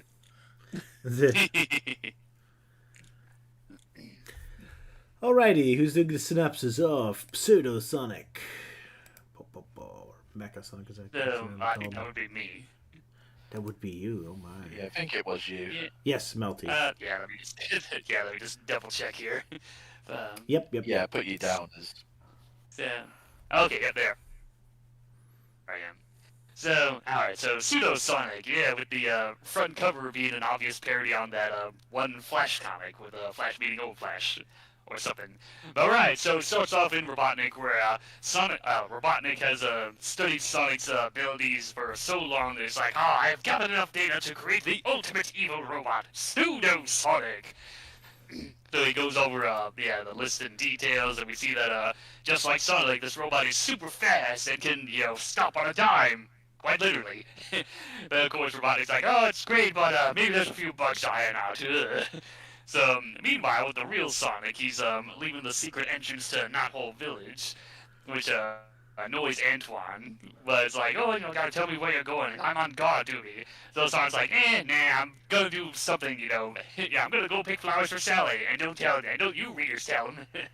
So, yeah, he goes off to pick flowers, which he meets Betty Butterfly. He's like, oh, hey, you don't mind if I pick these flowers? Like, oh, sure, but who would want poison stomach blossom? Which then causes Sonic to have a very bad reaction to it. Starts itching like crazy. And it gets bad that Betty tries to cover up the panels like, oh, maybe I should cover it up. Oh, no? Okay, well, you asked for it. So now poor Sonic's all swallowed up in hives and everything. So meanwhile, the Pseudo-Sonic manages to sneak into Knothole, which Antoine complains like, oh, this is curfew time, Sonic, curfew! So, yeah, so we cut back to the other freedom fighters, which, Oh yeah, oh yeah. This is the issue that introduces Rotor, because the Rotor name back then it was Boomer from like early production notes, but now they officially dubbed him Rotor in this story. Oh. So they're doing yeah. So they're cleaning up for the night, and then they realize like, oh no, there's a fake Sonic in here. Oh no, and then he contacts Robotnik. Which Pseudo Sonic tells like, oh, it was so easy, and then Antoine like says like, hey, it was drawn in silhouette. How could I tell? Which of course the editor feels very offended by it. So Pseudo Sonic's about to send the coordinates to him, but then he suddenly loses contact, where he ends up getting defeated by Tails by static electricity, where he drags his two tails on the dirt ground somehow, and that somehow causes him to malfunction and blow up. So he's carted away so Rotor can examine the robot. Meanwhile, Sonic is still covered in highs and still pretty weak to try and run back to Knothole. And then Robotnik's like, oh, I've just managed to find some info of... Well, yeah, Robotnik just shows up. It's, I triangulated the approximate area of Pseudo Sonic's last call. And he's like, oh, there's Sonic. Now I can get him now that he's worthless. Wahaha. So Rotor examines it. It's Robotnik. Betty tells him that Sonic's in danger, and he's about to meet his doom. But unfortunately, here comes Bunny Rabbit to the rescue. Which I think this is the first time Robotnik actually encounters Bunny Rabbit after her half robotic stage. So he gets sent away back to Robotropolis, and fortunately, Bunny has like an antidote whipped up by her aunt to cure all those like itchiness and whatnot. And then the story ends with Rotor taking out the trash with the remains of Pseudo Sonic. He's like, oh, hey, Rotor, did I miss anything? Not really. And then it ends with Pseudo Sonic asking the editors if he could get a sequel if people write enough fan letters to Sonicgrams. Which he does get a sequel, but it doesn't happen for a very, very, very long time. Alright. Yeah, so around issue 170. This is issue 9. Issue 9. I've got a few questions, Belty. What happened to Betty Butterfly? She was just, she was just a one and done character. So that's all you get from her in this story. Right. Such a random thing too. And also, did they nerf Bunny Rabbit after this? Because I've never seen her act this powerful before. Well, she is supposed to be strong in the Sonic City M show as well. They just underutilized her. I mean, like, no, they never don't really quite nerfed her. Like, she still has like the super strong like arm abilities, and she shoots out lasers in one story and does other things. So they definitely did not nerf her. They probably removed the weird ointment treatment that she does, because this is the only time she does that. Yeah, she just obliterates his Eggmobile with ease and just picks him up, flies over to a Robotron and just dumps him there. I felt it kind of weird that she just sent him back to Robotropolis instead of arresting him. Yeah, the series could have been over now. That's always my issue with these figures. This is so frustrating to me because I grew up on the first season of Sonic CTM that feels like super intense and heavy. But on every other figure I see, like Sonic Boom or the second season of Sonic CTM or this comic, it's so light and there's almost no intensity to Robotropolis. That's so frustrating for me.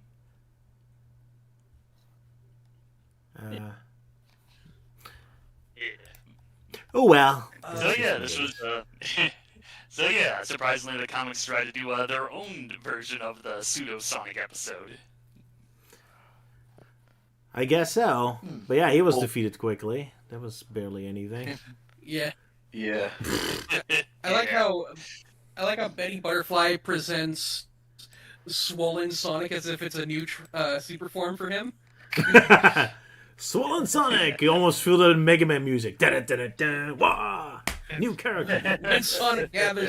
When Sonic gathers the poisonous sumac blossoms, he transforms into Swollen Sonic with the ability to break out into hives.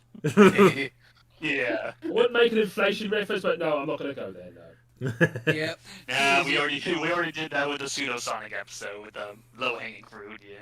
Yeah. Oh my god, I didn't even realize that. Yeah. I remember that was the thing that happened. I forgot that was also the Pseudo Sonic episode. So Pseudo Sonic just seems tied to Sonic being allergic to plants. Apparently so. Yeah. It's kind of weird that in the episode it was Poison Flower Valley, but here it's Poison Stomach Blossom for some reason. Probably had to make it more exact. I guess so. Yeah, I guess so. Also, I think Antoine seems less French in this area because he's not using any like French verbal tics in his speech bubbles. Yeah. Yeah, I think that was a common thing in the very early days. That they hadn't quite nailed down the Antoine being French and whatnot, so he speaks pretty normal in the very early issues. Fair enough. But I am glad you explained the whole rotor thing, because I was wondering why he was just randomly wearing a name tag in that one panel. Yeah. Yeah, that was, so like when Sadie M was in development, the character was originally supposed to be named Boomer, and the joke was that his name's Boomer, but his voice sounds so high-pitched, but then like when they got the actor to play Rotor, he definitely sounded much deeper. It's like, oh crap, the joke won't work, so okay, we'll just call him Rotor. And I guess the comics didn't pick up on it right away, because, like, from the original miniseries and a couple issues before this, they always referred to him as Boomer. And then now they established, okay, his real name is now Rotor. And later on they would clarify, yes, his real name is Rotor, and Boomer was just a nickname. Yeah. Alright. Hence, but also it's why on the cap he's got an R, but yet in at least one panel the person forgot that it was supposed to be R and just put B. Oh, whoops. Oh, yeah. With the whole, yeah. Whoopsie boops. Oh yeah, let's talk about Roger's favorite thing about this story. Oh, the puns. Oh my Yeah. goodness. Yeah, I'm going to drop an amazing load on you. Yuck, yuck. That pun doesn't even work because they misspelled mace. yeah. They spelled it as maze, and it's like there's no maze here.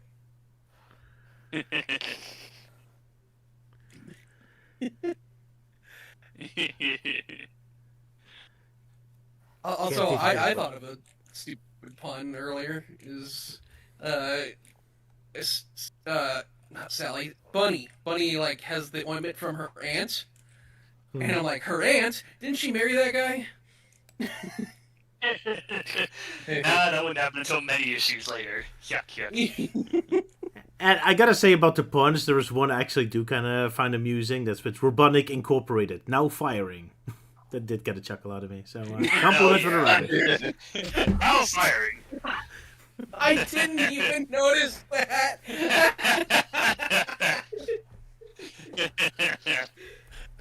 Oh, that's great. So, there you go. Some puns do work on me. Aren't you happy now? Yep. I guess it worked. Really like. Go ahead, Luke. I really like Tails' horrified expression when he goes, "Son." Yeah. Oh yeah. Son. That is a fun face expression. Son, don't you mean son? Son. Get it. Maybe they saw the picture of swollen Sonic, and that's why they are so scared. Yeah. My God, it's a monster!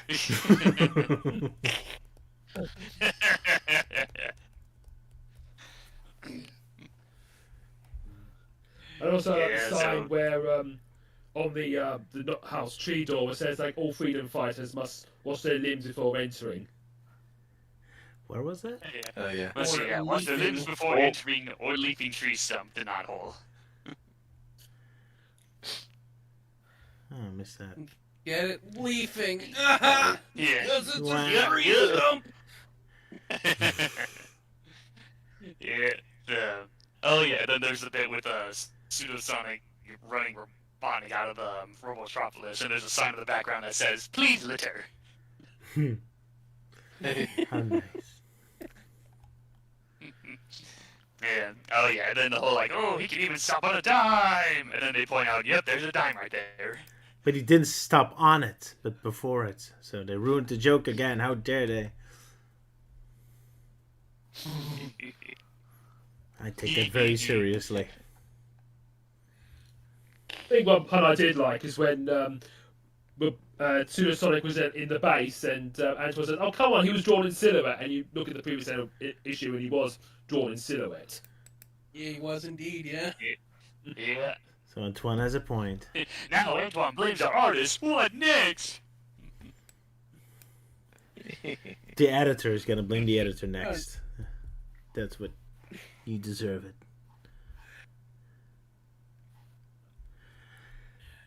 All right, shall we move on to the fun with the writing back then? Yeah. Yeah, wiki stuff. Yeah.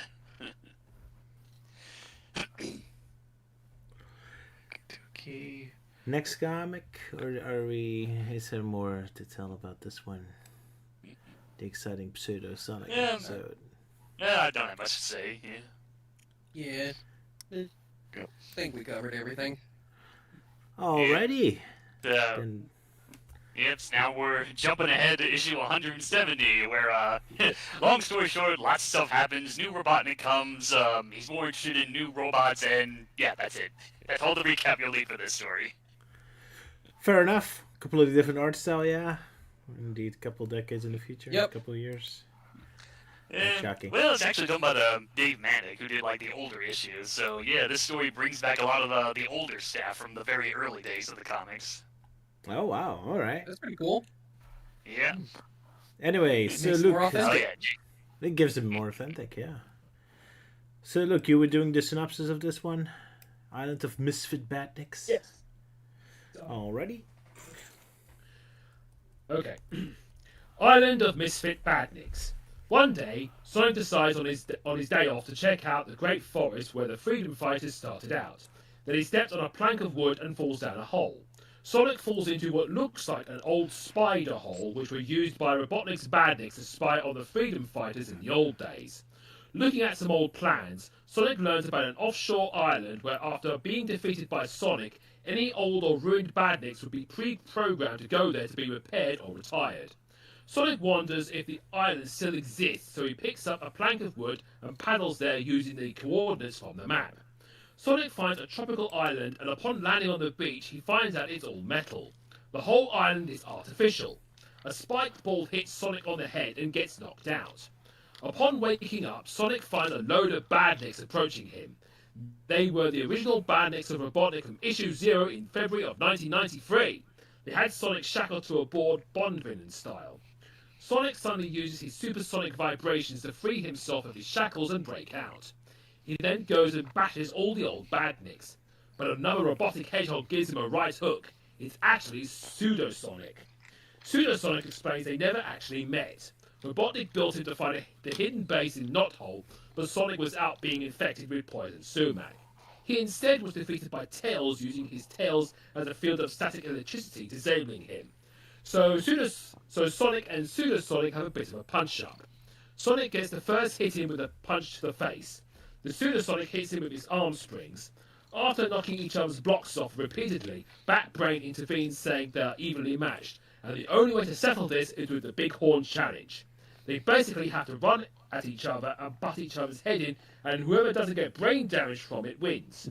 So Sonic and Pseudo Sonic ran at each other, and the impact was so powerful it sends each other flying. Sonic ends up in the sea with a bomb on his head. He then sees the island suddenly vibrate, and then it collapses on itself, sinking into the ocean. Sonic paddles off, thinking all the Badniks, including Pseudo Sonic, have drowned. Or have they? The Badniks are inside an underwater dome made with the remains of the island at the bottom of the sea, making plans to repair the island. The Badniks found the remains of Pseudo Sonic, and they can repair him. They have the technology. Caterpillar looks through the periscope to see Sonic paddling away. They are hoping to meet him again very soon. The end. Yeah. Definitely not the I'm hearing someone eating. It's... I don't hear synopsis, I hear some noise of someone eating. Hold on. That was perfectly timed, you. Here's someone eating.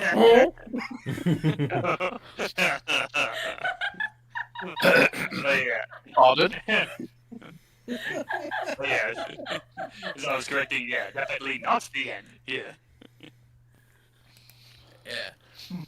I think it's interesting that, like, obviously this issue is, like, years past the old one, but, like, Pseudo-Sonic still has green eyes, so...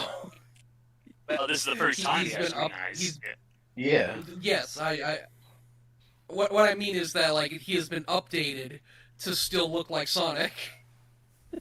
Ah, yeah. So you got a plot of, like, all these old badniks on an island which predates Scrapnik Island by several years.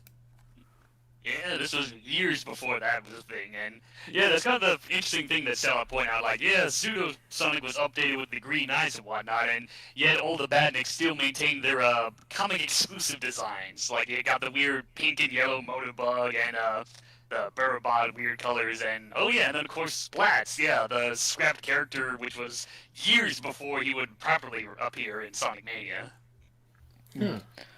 As well as the Buzz Bomber resembling the design from SatAM as opposed to the OG design. Yeah, that is always the weird thing. It's like the rest are kind of based on like how they look like in the games, but Buzz Bomber's like, no, let's just base them off of that one-time appearance from the pilot episode of SatAM. Yep. They love their obscure references, I guess. Maybe it was drawn by Melting Man all along. I like to think that... sorry, I like to think that the Badniks have been, like, keeping an eye on everything that's going on, and they're like, guys, Sonic's eyes have turned green. Someone get the paint. Yep. But he didn't do the buckle on the shoes. How dare they? Yeah. Nope. So yeah, it took them like many years for them to get a proper Sonic and Pseudo-Sonic fight in Archie Sonic, because it didn't happen in the first story. No. And even here it's over in half a page or something. Well, 1.5 page, I guess. Yeah. I'm really surprised how short these I are. did point out What was it? I was really surprised how short it is, because I was expecting like a much longer story. There's like Sonic finds an island, he fights a little bit, it fights over at the end. Like, okay, what was the point of that? Oh well, same with the freeway. Building, I guess. I guess so. Yeah, I'm just used to European comics where like a story has 60 pages, so like actual stuff can happen. But that's me. Same as Fleetway, I guess. But anyway, yeah. What were you saying? I think I forgot what I was about to say. Like when you point out Fleetway, it's like, yeah, I mean, Fleetway does have like at least 4 or so stories that are Sonic themed, mostly. While Archie Sonic mostly had like 2 stories in one. Okay. Yeah. It's kind of weird, yeah. One's shorter than the other. Yep. One for the main story, and one is the short side stories, I guess.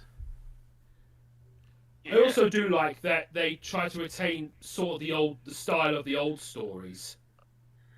In terms of story, yeah. Yeah, but I mean, they did bring back Michael Gallagher, which is funny because this was around this time. This was already when like Ian Flynn was becoming the main head writer of the series. What year is this one made? Because it's clearly after Sonic Adventure and all that, and they already left for the Great Forest. So Ian Flynn is already here? Let's see. So where are we, 2005? Yeah, Ian Flynn's already writing. This issue 170 came out in 2006. Late 2006.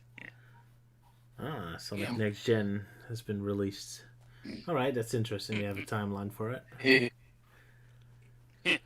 Well, they never did do a proper adaptation of Sonic 06. Well, unless you count the complete Sonic Comic Encyclopedia that just gives, like, an abridged version of the game's story on, like, the very last page. Oh, wow. You're like, yep, that happened. We don't have to show you. Yeah, it's just one of those, like, yeah, it did happen, but it didn't happen. Ooh. Yeah. Wasn't sure if Soliana was canon to Archie Sonic, but I remembered, like, in the rebooted timeline, I remembered Amy saying, like, oh, she knows 2 princesses. Like, yeah, I'm sure it's mentioned somewhere in Archie Sonic, most likely in the new timeline. But yeah, aside from that and the complete Sonic Encyclopedia, yeah, we never really saw Soliana properly. So that means no Princess Elise and Mephiles and, well, unless you count that one cameo, but yeah. Oh, yeah. Oh, well. I also do like how when during the fight you got arms coming out of Pseudo Sonic and then his head gets knocked off like a Rock'em Sock'em robot. Yep. Yeah. Yeah, I think so. Yeah. And I also like that when they show Jaws, he's in a fish tank, so put him to explain why he's on land. Yeah. Cute little detail. Yeah. Oh yeah, and then there's the fact that like when the robots are surrounding Sonic, and then you see Jaws, who's just in a fish tank. Yeah, That's what he just said. Ah, That's a fun joke, yeah. must have missed that. Do you feel noticed, Luke? I don't know. Sorry if I'm stealing your thunder, Luke. Is this film? It is. We can hear you. Good. There's most of us, man. It did sound like you were very disappointed. Like, oh, is this on? Poor Luke. Okay. All right. Are we... Anything more? I just really quickly want to say it is really cool to see like a modern Sonic issue with a classic Sonic writing style. Yeah. Things just like happen so quickly in this story, just like the old days. Yeah. It's just like, oh, Sonic's captured, oh, and he's out. Yeah, pretty much, yeah. Yeah. Moving on. Yeah, in fact, this was back when it was like a special occasion to bring back classic Badniks, you know? Not like today where they just shove them into everything. Yep. Yeah, and funny enough, this story was like originally meant to be just more of an advertisement for the Sonic Archives volumes, which was basically a collection of reprinting the older stories, which as they noted at the last page. But no, they decided to do another one, which is where we'll get to right now. Fair enough. Right, so after that advertisement, to saggy, salty sequel. Yeah, Misfit Misfit Badniks, the Badniks. soggy, salty sequel. Indeed. And I think I was doing the synopsis for this one. Or did Correct. someone else wanted to do? Yeah, no one called it, so yeah, it's Rogers. It's Rogers' turn to suffer. Dun dun dun! How exciting! Very well. So after the last exciting story, we're under the sea, where we get a quick little recap what happened last time. However, our evil badniks have fixed Pseudo Sonic, and now he even has a new trick. He can even become bigger. Unfortunately, the undersea freedom fighters come in to fight the badniks. They fight, but they have no chance because Pseudo Sonic is back and he's super big. He defeats them all, and then he's crushed by a whale at the end. That was the story. Yeah, pretty much. Any questions? Shit, yeah. So speaking of stories that are over 5 seconds, yeah, this one. So, Melty Man, who the heck are those freedom fighters? So the 40 Fathom Freedom Fighters, they're just underwater creatures who also fight freedom. They made a few more appearances before this, so yeah, you're really not missing much with these guys. They're pretty bland and forgettable, which I already talked about on Archie Sonic Character File. So go check that out. Yeah. Woo! I do like the inclusion of Coconuts, who only like briefly appeared in the last story, but yeah, he's here. He looks shockingly like he does in Adventures of Sonic the Hedgehog. Yep. And he's immediately killed off I mean, screen. he still Poor kind of Coconuts. did in the previous story, but yeah, this one's a little more on model. Yeah. Do find it interesting how at the end of these stories you got like Sonic or text saying, "Hey, do you like these characters?" or something. Imagine they did that in IDW Sonic, like when they introduce a new character, you get footnote saying, "Hey, do you like this character? Do you like this character?" He probably does desperate. Oh yeah, it's like want to see the 40 Fathom Freedom Fighters again? Write to Sonicgrams, and I guess no one did because this was the last time we saw these characters. Aw. Oof. Wah, wah. Yeah, which also this last time we saw the 40 Fathom Freedom Fighters, and also the last time Mike Gallagher got to write for the comics. Oh, this is his finale. Oh, wow. Yeah, pretty much. What a weird one to go out on. Well, yeah, on a mellow note. Indeed. At least Roger has something in common with PB jellyfish. Enough with the underwater humor. So cute. Yeah,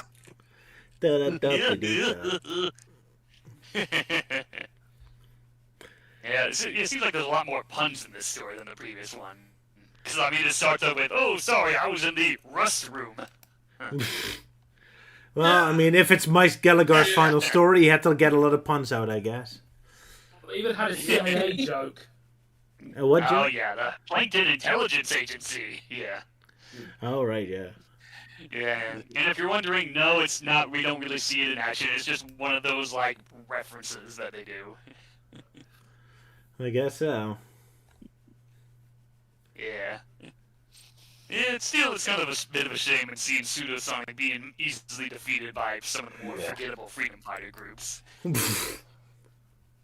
Oh well, at least he got defeated by Sonic once. And then with Tails, and then now with a random whale. Fluke the whale, I guess. Fluke. Yeah, Fluke, the big plot device, because he really is nothing more than a plot device. Just It's there to like say. how Pseudosonic looks completely dead there, just lying there. Yeah. Well, it's his last appearance, so I guess he is dead now. Yeah, he's officially dead.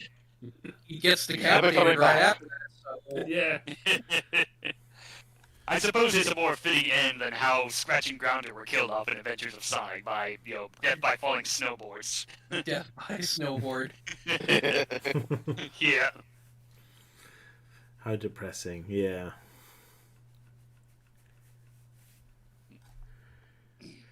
Alright, anything else about our exciting underwater freedom fighters?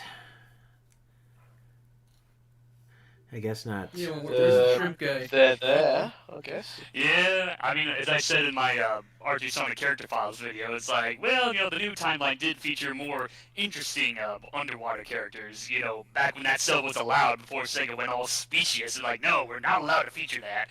So, yeah, if it wasn't for the whole lawsuit, the new timeline definitely would have been a nice opportunity to reintroduce them with better designs and more distinct personalities. Instead of like, oh, the dolphin does Finja move for some reason. And the jellyfish dude, yeah, he's Meatwad's long lost cousin or whatever. He does look like it. Yeah. Clam. To be fair, the story is so but short you can Valve, barely do anything with them. Oh yeah, but Valve. John Gray's favorite character. Indeed. So yeah, that concludes our Echo the Dolphin adaptation for Sonic the Hedgehog, I suppose. Shall we move on to the last comic for today? Because Yeah, even though it the wasn't White initially Man planned, but since we had Sonic Spinball themes coming over and over, we thought, let's include the Sonic Spinball adaptation of Yeah, Sonic let's do Adventure. the Why not? Spinball adaptation. Yeah. Yep. And to save on any effort, I decided I would volunteer for the synopsis for this as well, which is fitting because I did the Pinball Fortress synopsis earlier. Yeah, you're our Sonic Spinball guy today. Yes, What was I am. that? Oh, issue 6. Thank you. Yeah, so we're jumping ahead and then we're going back a bit. Alright, so, our story begins with Sonic leading the charge on Robotnik's factory, only to find it abandoned. Thankfully, Robotnik was kind enough to leave a note explaining that he had relocated production to the active volcano of Mount Mobius, which seems to be a common name for mountains on Mobius. Sally and Rotor, I guess Boomer, both warn Sonic that's obviously a trap, but he's already gone. Upon finding the Veggie Fortress, Sonic contemplates the rails before Robotnik activates the defenses, sending Sonic into the lava. Somehow Sonic is able to just bounce across the surface before landing on the pinball rails and charging inside. Inside, Sonic is ambushed by Rexon in a much more accurate rendition of Scorpius to the one we saw earlier, though Sonic defeats both just as easily. Robotnik is so furious that he slams his desk, knocking over his cans of drinking oil. Sonic hops on a rail car, despite the fact that he's been running on the rails just fine, because that's what he does in the game. And he comes across Hip and Hop, just like in the game, who warn him of Pharaons, which are from the game. They're really trying to cram as much of the game into this story as possible. Yep. Anyway, Sonic easily dispatches of the bots to Robotnik's dismay.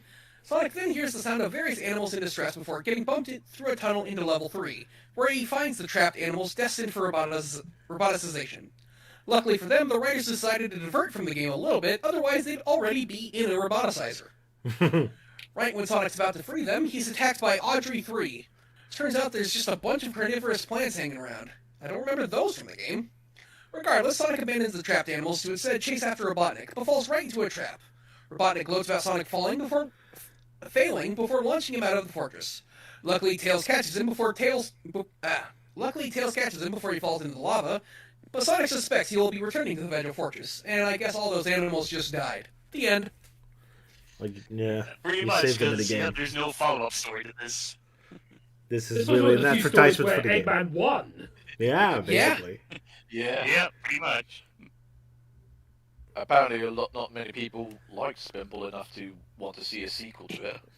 But didn't I Melty Man thought it complain about aimed- that before? Didn't Melty Man say that all they... like... Sorry, Go I'm ahead. sorry. I thought it was going to end with a footnote saying, want to know what happens next? Go and play the game. Yeah. No, Pretty they much, wouldn't do yeah. that until years later. Yeah. But Because it this still is one feels huge like that. advertisement for the game. Yep, pretty much. Yeah. Pretty much. That's actually what I thought was going to happen. It's like, oh, they're leaving it on a cliffhanger, and where Tails catches them. So clearly they go back and get the tornado, and then that starts the event of the game, right? No?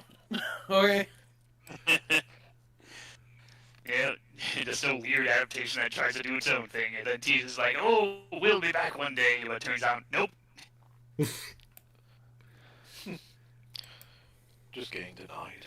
So apparently they Nicole did mention this at some point, and Sonic had flashbacks about the horrifying bosses from Sonic Spinball. Even though in this story they are all just dispatched of immediately.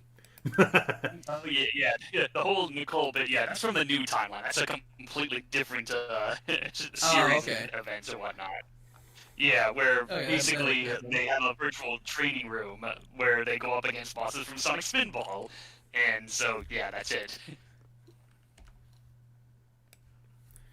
I'll try to get the screenshot on the screen, but yeah. So, but yeah, like I said before, I'm constantly frustrated how small scale the Sonic City Emerald seems to be in here. Like, Robotnik's base is just one factory, and Sonic and friends can just run into. Like, oh, let's attack him now today, because why not? It's like there's absolutely no sense of scale, of epicness to this. It's like you have an adaptation of Lord of the Rings, where it's just two hobbits running around, and Sauron is just like a single firehouse tower or something. It's like where... It's also small scaled and pathetic. Like, man. Yeah. But yeah,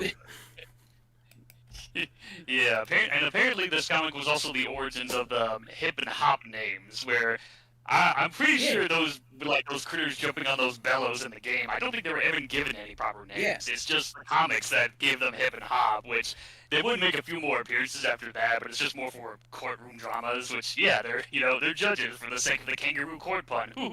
but yeah, and then years later, the Sonic Encyclopedia came out, and it lists Sonic Spinball as like, oh, fuck it, we'll call him hip and hop, just like in the comics. So Mike Gallagher did it. They kind of look like two guys in kangaroo costumes. Kinda, yeah.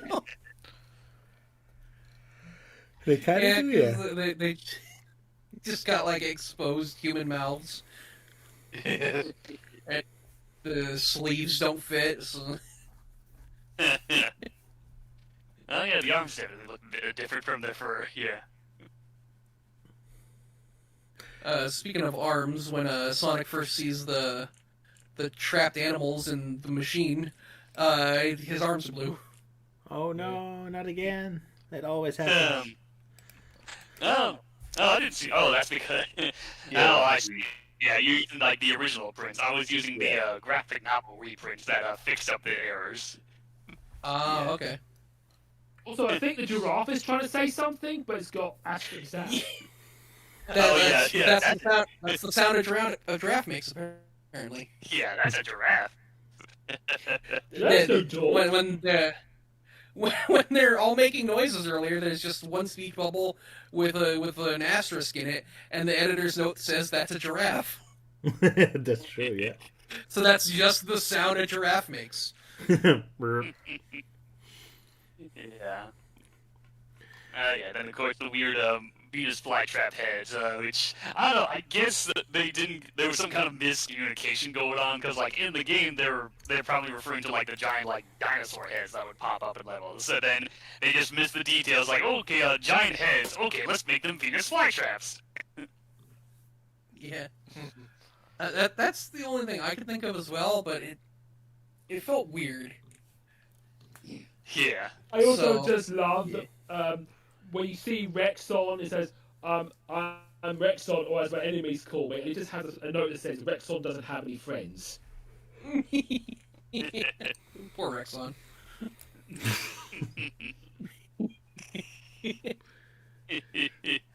Oh yeah, that also has the Scorpion thing, where despite the comics having the SATM Robotnik, it still looks pretty faithful to how it looked like in the game. Yeah, but not too different from CDM's Robotnik anyway, so it works both ways. Lucky for the artist. Yeah. But yeah, now the dragon actually gets killed, which I don't think ever happened in the game. He could never fight back. Correct. Yeah, you just jump out of its mouth. That's it. And you know, speaking of, like, God, why is that game so, like, needlessly horrifying? Whenever Rexon showed up in that game, I was, like, terrified, because it also comes with, like, this intense musical sting. It's like, oh God, I'm gonna die. Yeah, well, that was classic Sonic CTM, I guess. It had to be dark and edgy. Except even though Archie himself didn't get the memo until much later. Yeah, they were still trying to figure. Yeah, this is still the wacky deed of Archie Sonic before they decided to be more serious and making it more like SATM Sonic. Indeed, yeah. Yeah. But I enjoy it. I enjoy all of it. Yeah. Well, whether it's goofy or serious, I definitely understand why Melty is such a huge fan of these comics. Yeah. They just like, they just like stories that like really make full advantage of, with like Sonic stuff. Like even if they have to make up shit, it's just still irritating. Which is, there's something I'm just not really seeing with IDW Sonic. Like, it did at first, but then when Sega decided, like, okay, we're gonna make the comics quote-unquote canon to the games, then that really stripped away all that creative freedom that they could have done. What fascinates me the most, especially compared to today, is how many adaptations the games got. Like, you have Sonic Spinball, and it had an adaptation Archie, it had an adaptation Adventures of Sonic the Hedgehog, even Sonic CTM had an episode about it. Well, with modern Sonic, they can barely do any adaptations. I mean, IDW only has Sage appearing now, like 3 years later. So it's kind of funny to compare that with in the past. Like, in the past, like, immediately, like, oh, there it is. Oh, Knuckles is a new character, boom, he immediately shows up in Fleetway or in Archie. Like, oh, look how cool he is. Well, now it takes forever for them to do anything. So it's kind of funny how that changed, yeah. Oh, well.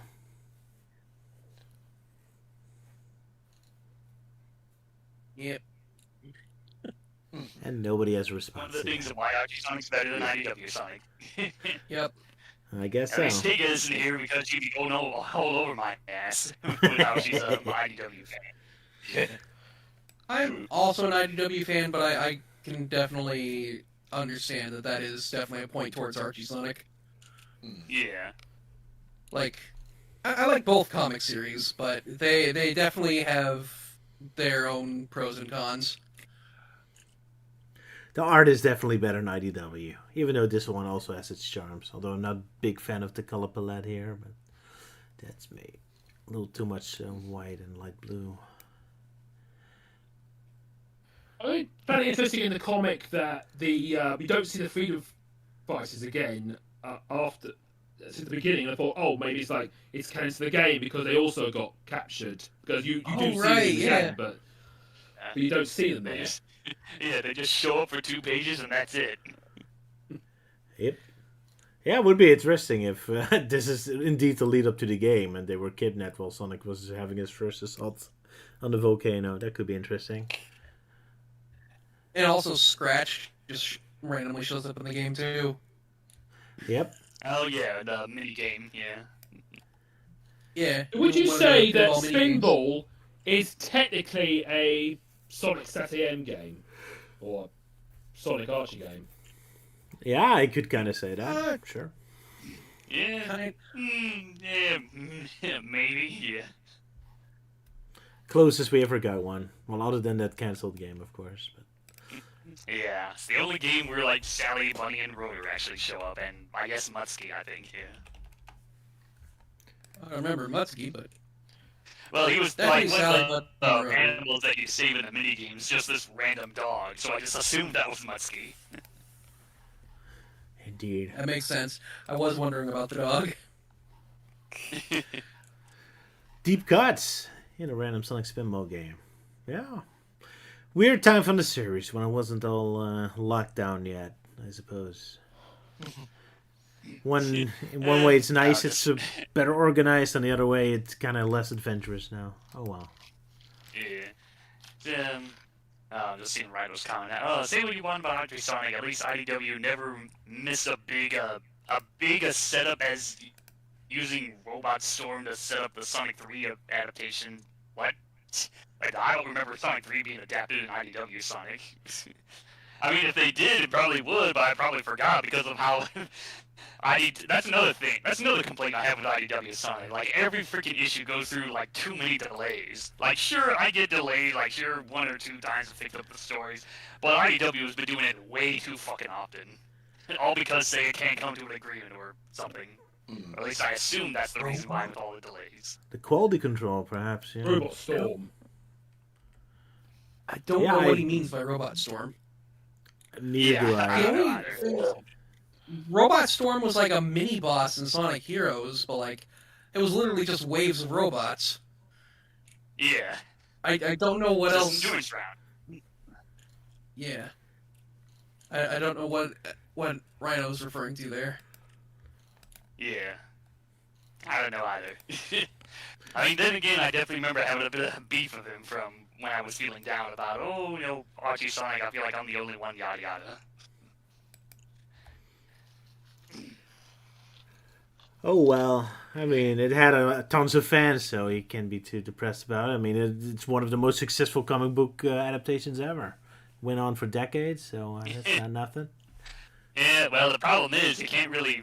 Well, the problem is, there's finding Archie Sonic fans are real hard to find, especially when it comes to, like, idiots who spread around misinformation and, don't actually properly read the comics themselves. Yeah, thanks, Game Grumps. And don't give me any of that, we can't find the comics in stores, blah, blah. No. We live in a day and age where people are most likely relying on online scans and emulation to look at the older stuff rather than trying to hunt them down. If people can easily play Knuckles Chaotix via emulation, then there's no excuse about looking up scans for Archie Sonic. And sure, it would be nice if there was a new official way of getting Archie Sonic comics again. But unless you're willing to put in that kind of commitment of spending thousands or even millions of dollars on these older issues, then yeah, sad truth is just use the online scans you can find anywhere. Life's too short as it is. I mean, come on, what are Sig and Archie gonna do about it? Nothing, that's what. Yeah. Yeah, it's not like there's... Go ahead. Not like they're selling them anywhere, so like... Sega and Archie aren't missing out on money by reading scans. Not really, nope.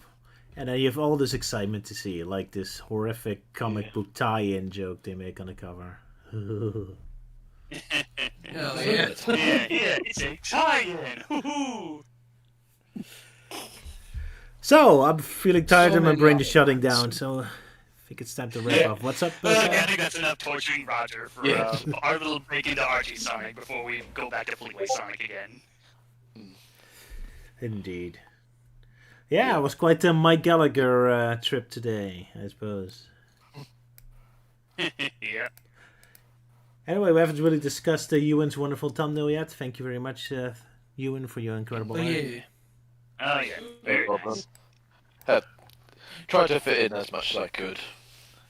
Of course, like, and you Salah mentioned, like, because you were mentioning, like, I thought you were going to include the Rambo Robotnik in there somewhere, but consider the fact I didn't have like Wes basically holding anything in his hands, like he's just like, hey, look at this sort of thing. But since you mentioned that, I'm like, I'll just put in a plastic figurine of Wes really trying to get us to buy. It's like, we don't have rubber magic for sale.